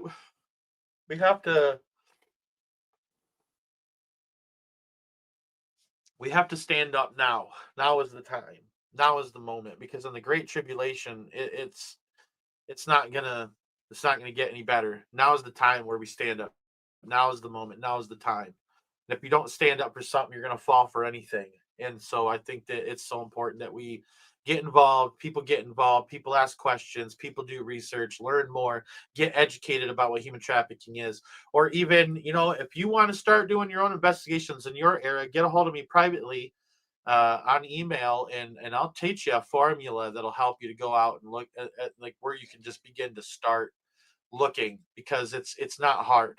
It just takes bravery. It does. There's a level of bravery, because I mean, once you're out there, you're out there. I mean, my channel and Times Talk, even though it's got dismal views because YouTube censors me, and not many people come here to watch because I'm not a date setter for the rapture. And so not a lot of people are interested in what I have to say. Oh, that's that dude that always talks about exposing the occult and child trafficking. That doesn't make me happy.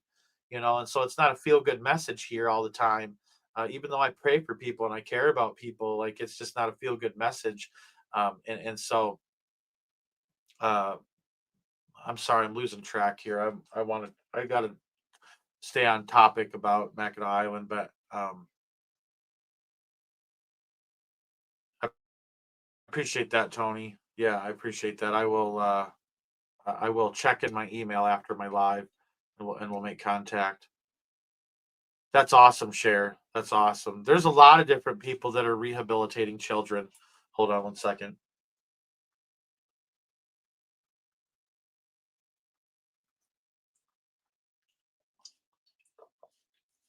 Thank God for water, man. I tell you. Oh, all right. Let me calm down here. There's a lot of tears been shed behind the scenes over this stuff, I'll tell you. And like, there's with the investigation I'm doing right now that I have to keep under wraps. There's, definitely 4 victims that have come forward. It's just crazy. Yeah, you know what? A little bit of hot honey does the body good. Like this stuff right here. This is one of my favorite ghost pepper hot honey. This stuff it's infused with chili peppers. The stuff is really good. Takes a while to come down.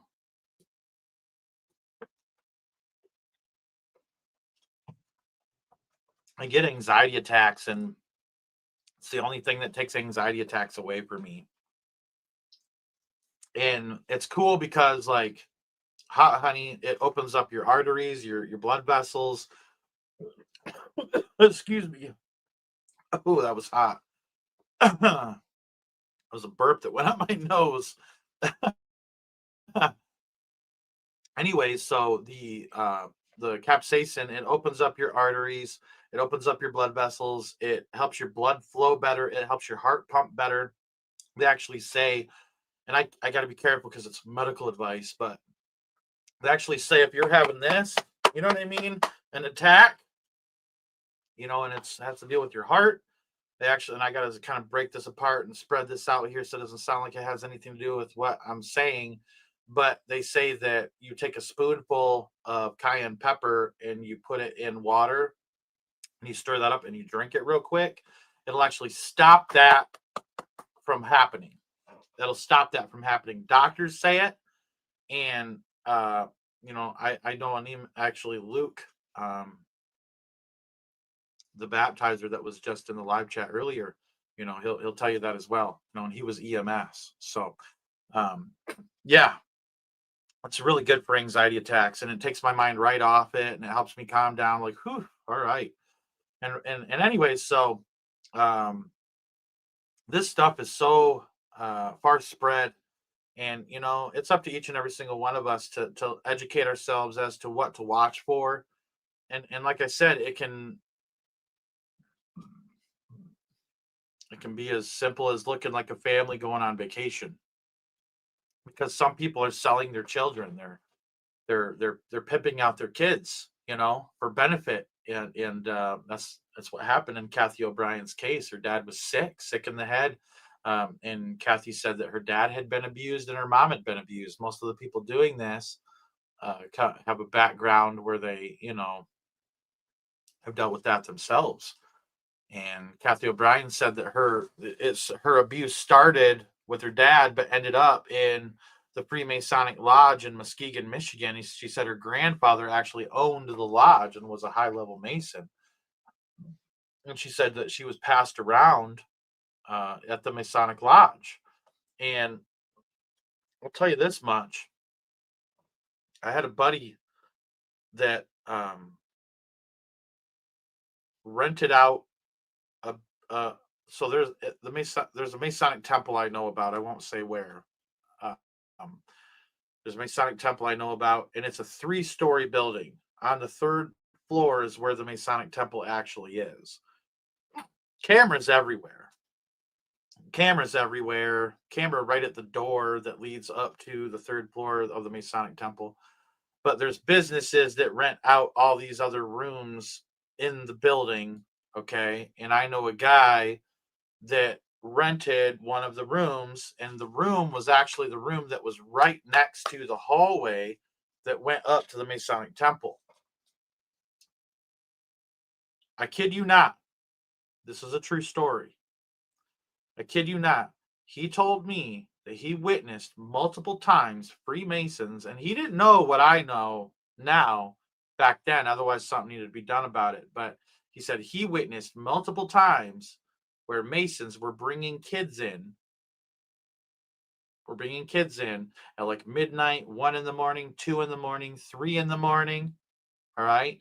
And he said they'd be up there for about an hour and a half, and then they'd come down and they'd leave. Why would you have a kid out that late at night? Don't they have school in the morning?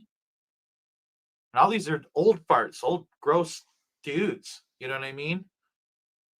And you look up Masonic ritual abuse, and it's a real thing. Like, this is really happening. This is happening all over the place. There's Masonic temples everywhere. And at the higher ups of those Masonic temples absolutely are Illuminati. The Illuminati is a massive network. I asked Doc when he was alive, and this was quite a few years ago. And I said, how many are Illuminati are there? And at that time, he said there are millions of them. Millions of them. More than likely in your city or your town or even your village where you live, there's Illuminati. Start to look at the Masonic temples. Start to look at the Odd Fellows orphanages that existed at one point. The Odd Fellows, absolutely child traffickers. My wife has a friend, and her grandfather's an Odd Fellow. There was an Odd Fellow building. The symbol for the Odd Fellows was on a building. As I was growing up, I was like, "What's that symbol?" And it's three linked chain. Three like a piece of chain, but it's three links that are linked together. And then they also have like a handshaking symbol. But handshaking is also a Masonic symbol as well. It's representative of the Brotherhood. But the Odd Fellows are tightly connected with the Masons. The Masons are tightly connected with the Shriners. Every Shriner is a high level Freemason, at least 33rd degree. All right, there are actually more degrees than 33rd degrees, but most people don't know that. It actually gets into like 70, 80, 90 degrees. Believe it or not, true story. All right, but every single Shriner is at least 33 degrees in Freemasonry. Okay, all Shriners are Masons, but not all Masons are Shriners. In the Shrine, which I find interesting, that at the Bohemian Grove, their owl, that stone, that supposed stone owl, it's stone, but it's hollow. That owl is known as the Shrine. I have the Bohemian Grove map, like a physical, real deal Bohemian Grove map that was given to me by a subscriber. All right, and I even have, like, I'll show you. Give me a moment here. I'll bust them out. Hold on, I gotta crawl across the floor here.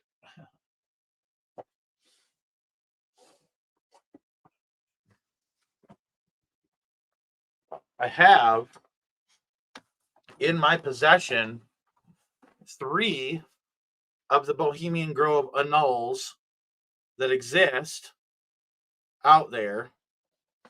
And this is very hard to obtain, this one right here. And it's the Bohemian Club, BC Bohemian Club. Right there, you see Bohemian Club at 150 years. And just kind of showing you, it's got pictures of the Bohemian Grove and what it looks like there. And hold on, I'll find you. I mean, this goes through the history of the Grove and stuff, and where it come from. And like, there's so much satanic stuff in here. It's crazy. Like, they dress up like devils, and it's crazy. I have a video. I actually have a documentary I'm going to do on the Bohemian Grove that I've been building up. I was going to do it as my next documentary, but the Lord put something different on my heart. Hold on a second. Trying to find a decent picture to show you here.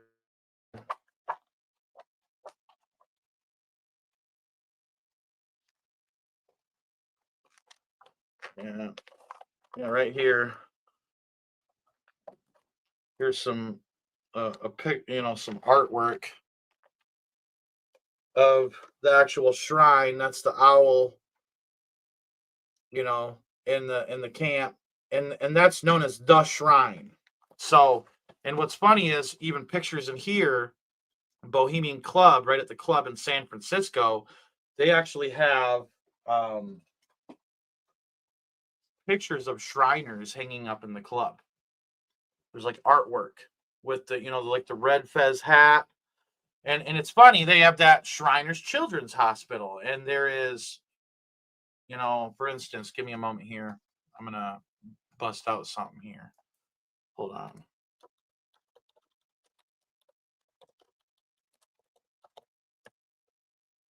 All right, so they changed it a little bit.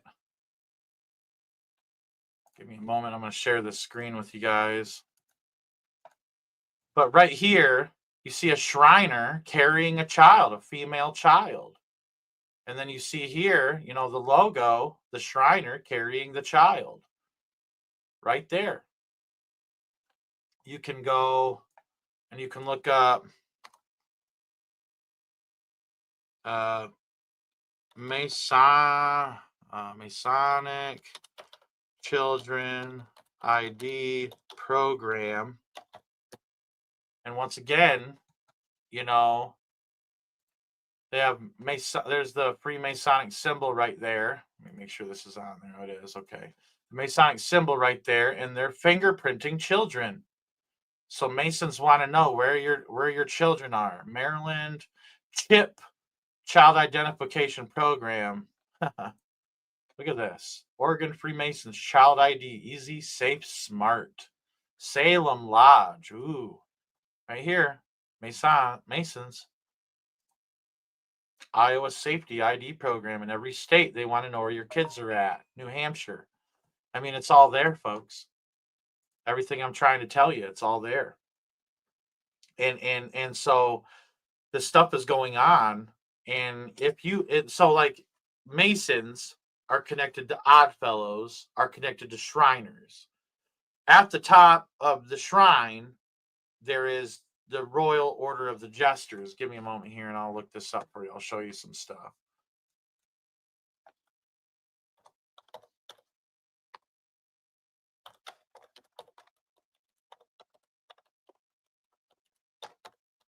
And some of this stuff could be a little graphic, but we're all adults here. Like, we need to approach this, as adults.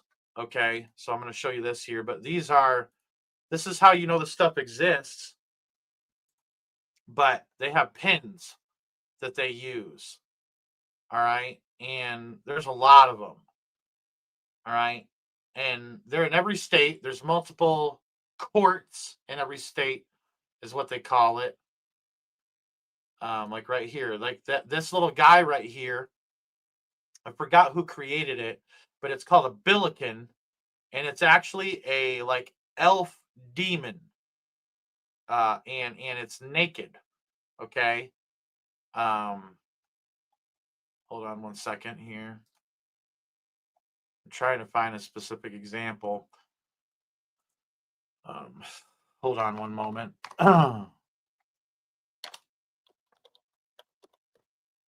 So one thing I noticed is, like, here's a jester pin that's two walruses, a child walrus biting the adult walrus right there, putting their mouth on the adult walrus, an appendage that's coming off of the walrus. Does this ring a bell? And right here, Jesters, Royal Order of Jesters symbol right there. I mean, on and on again. And this is how they kind of dress right here. This is how the Jesters dress right here. But it's crazy. This stuff's right in our face. This is the hat that they wear right there. And they put their pins on their hat, little badges of honor. So when they do, this is a Shriner's hat right here. This is what they look like. Okay. You see the what would be a pentagram technically, but then the crescent moon, which represents Samaramis, and the star represents Nimrod. And it's very Islamic. You actually have to pray to Allah in the shrine, but they have all sorts of insignia. This is everywhere. You see, I mean, it just keeps going and going. And hold on, I'll look this up here. And here's a degree for the Royal Order of the Jesters to Leonard Kustock. All right, from the Detroit court. This is from Michigan here. All right. And so they have degrees, just like this. Look at, there's the all-seeing eye right there, but it's also like an anchor. You see what I'm saying? It's got the skull. I mean, this is just weird stuff.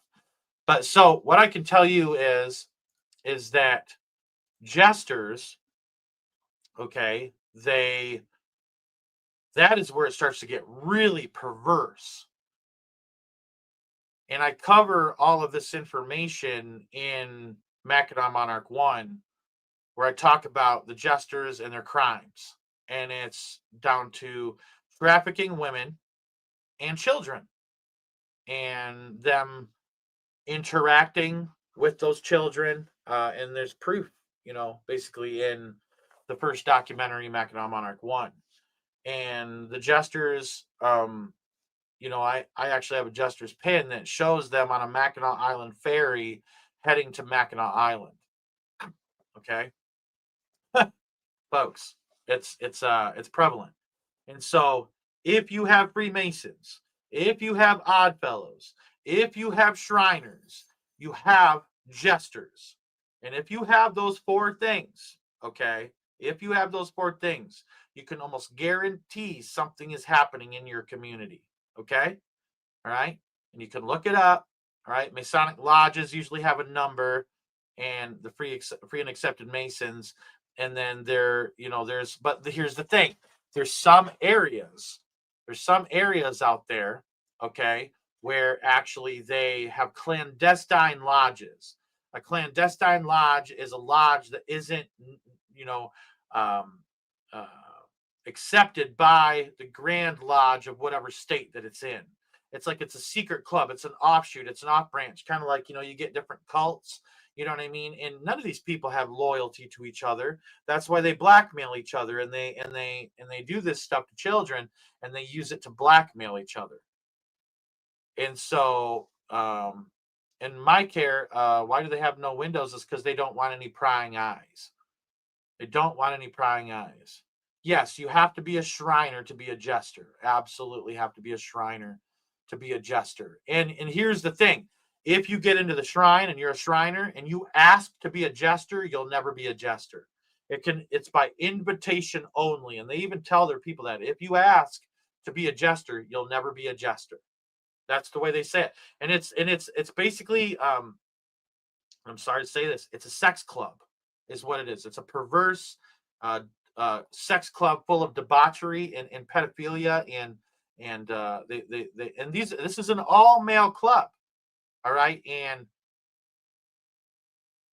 we'll say this, they even go down as far as doing things with each other. And they say it creates a bond, a brotherhood bond. Yeah, right. Yeah, right. Someone's demons. And these people are nasty. They're perverse. And like I'll look this up real quick. Hold on. I just want to check and see first.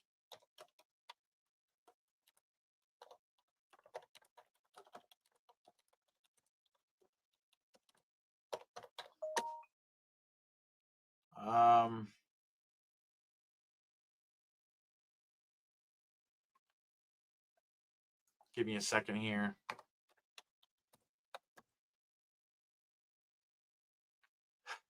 Pete, let me do this. Actually, no. So, let's do this here.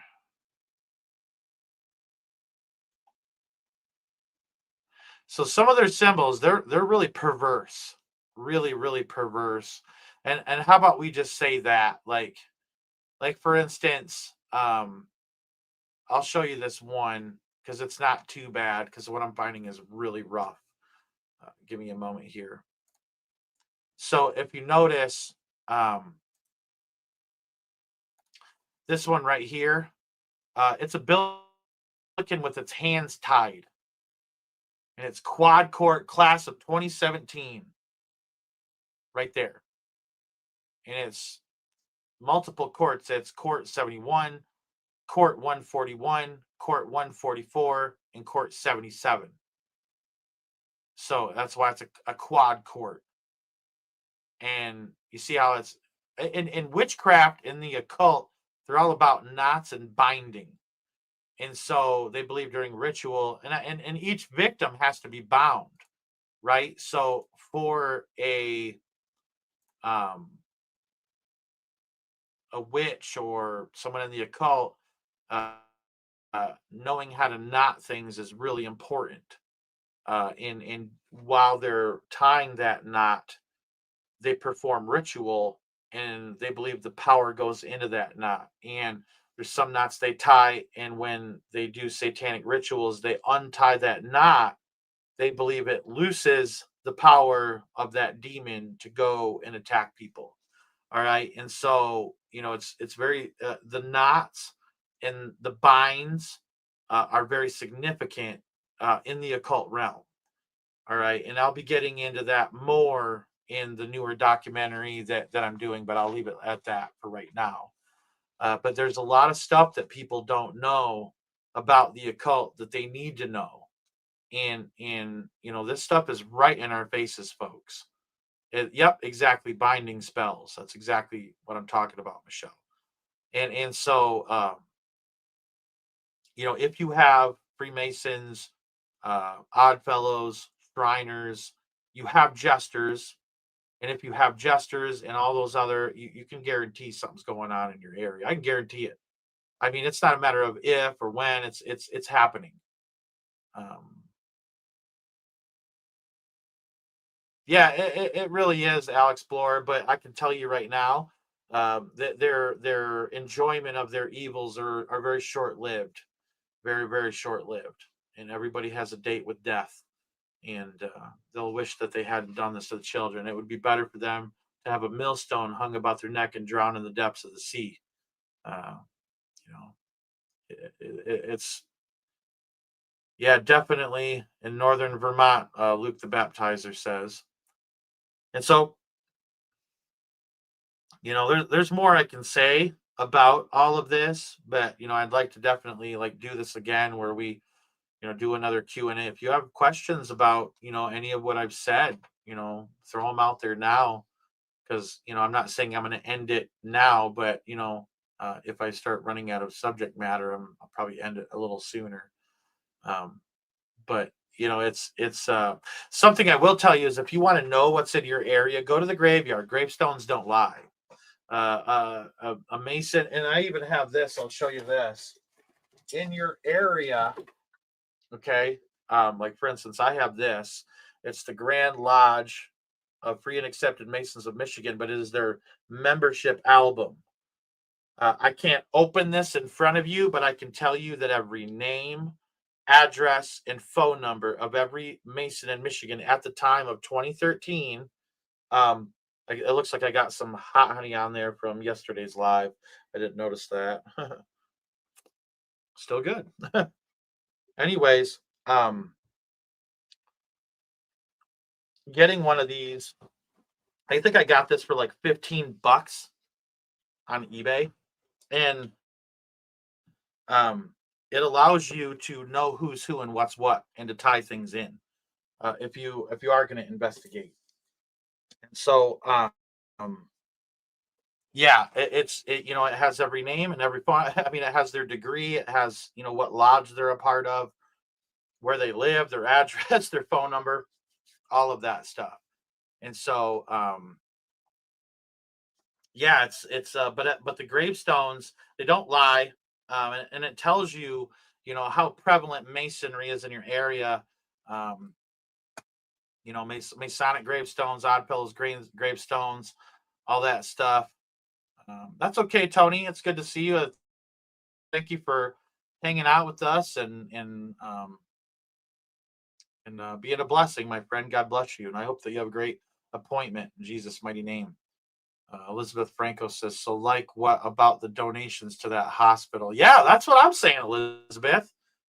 That's what I'm saying, sister. Like, I mean, what's really going on? And these people act like they fund, public things and care about kids and all stuff, and they give minimal donations. Dig into the Masons and how much they're actually funding, what they say that they're funding. They're keeping a lot of money for themselves, is what they're doing, and they're everywhere. So Mackinac Island, or Mackinac Monarch Part 2, okay, it didn't get into the film. I was like sitting there scrambling for my phone. I'm like, you know what I mean? I couldn't get it out quick enough. But I will tell you the story. So me and my wife were standing in line to get on the ferry to get off the island. I mean, each and every time I'm leaving that island, can't wait to get off the island. It is, you lose a sense of control there, because that in order to get off, they have to take you off. And so you're completely at the mercy of whatever force is running this thing. You know what I mean? And I didn't like that feeling.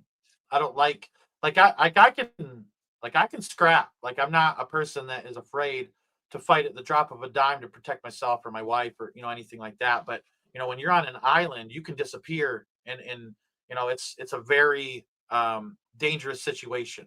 And so I don't like researching these islands, and I actually have another one that I'm gonna have to dig into, and me and Kathy are in talks behind the scenes about it.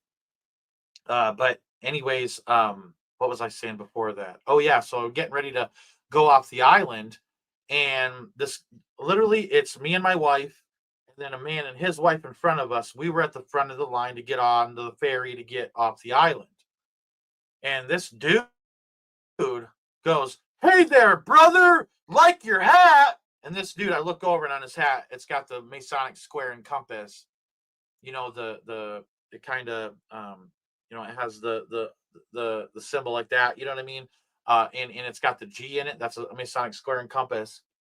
Anyways, he comes over and boom, or how do I do this?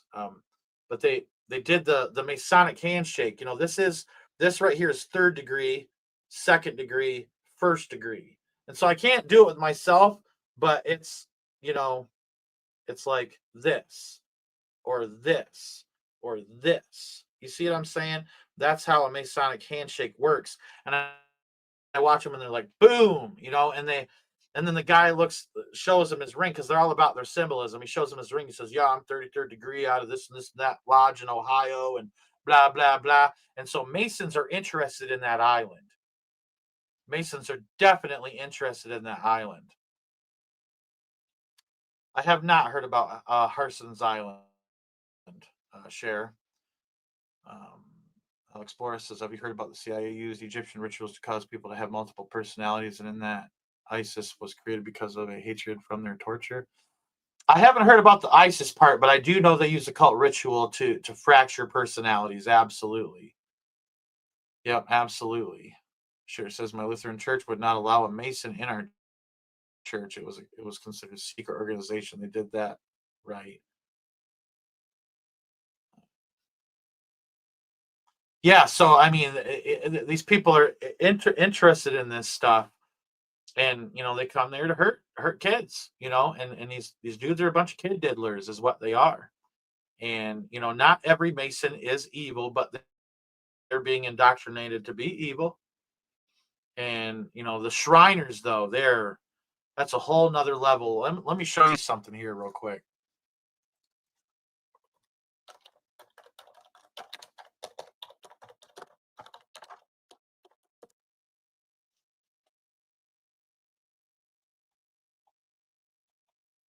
Yeah, I can't find it.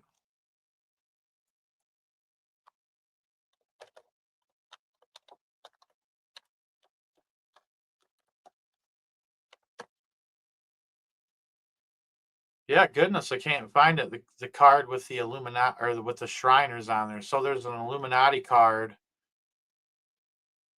that is. Oh, here's one right here. This one will. I'm actually just going to download this real quick. Save image as.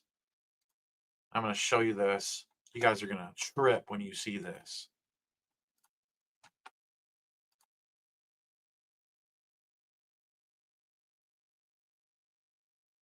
Hold on one second. I didn't download it. Hold on.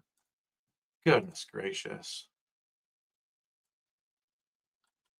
Hold on. You guys are going to trip when you see this.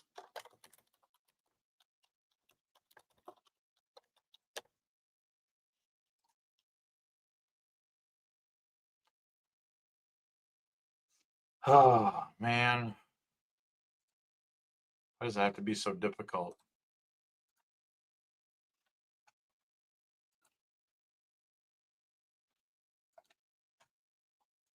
I'm hoping this works here. Yeah, it's not working. Like it literally, I downloaded it and it's not working anyways. I'll just show it to you from the screen share here. You're not going to be able to see it, but there's this card called Pizza for the Secret Meeting. And remember, they record each other hurting children, and everybody's heard about Pizzagate, okay? And they record each other hurting children to have blackmail on each other, okay? And this card, the flavor text, I have to get up close. It says, "Is this the secret meeting? Here you go. Double cheese, pepperoni, anchovy, green olives, black olives, mushroom, and a microphone." Isn't that funny?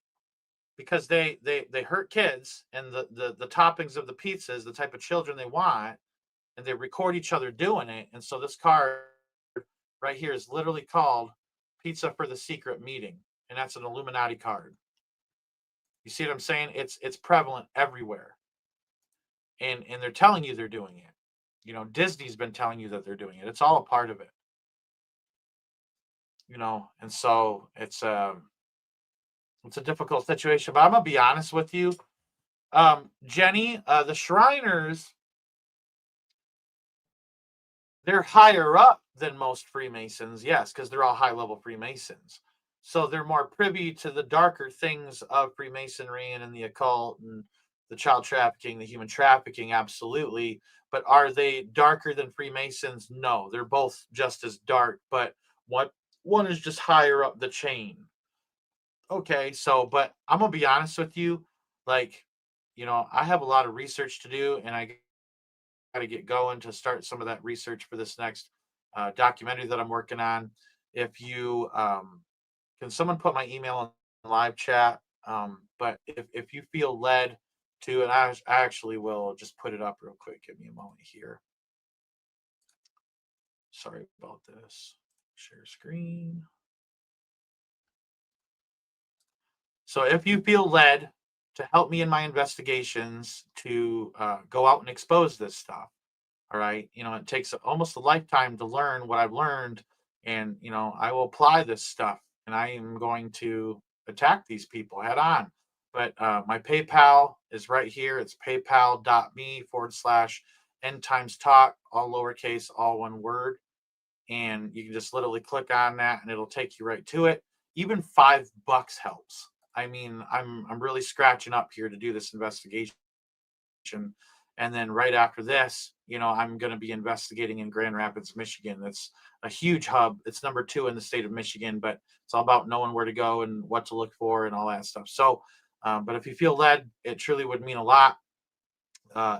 Regardless, though, I want to pray before we get off of here, because I think we need to kind of ask God to kind of clear our minds out of all this stuff, because it's a heavy burden. I do this often, but dear Jesus, Heavenly Father, Holy Spirit, we come to you right now, and we just lift all these people up before you, Jesus, that have been here to learn and to understand what's going on with the children, Lord.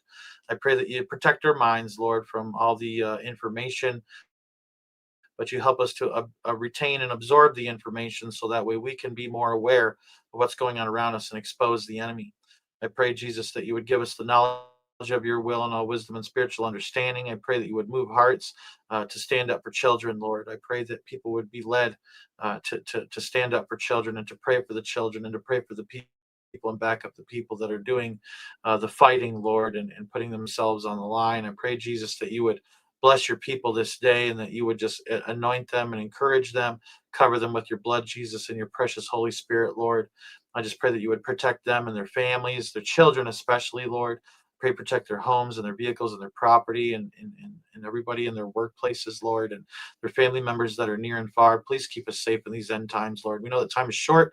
We know you're coming soon, Lord, and we pray for that coming, Lord. We pray that you will even so come, Lord Jesus. I thank you for your sacrifice on the cross, Jesus.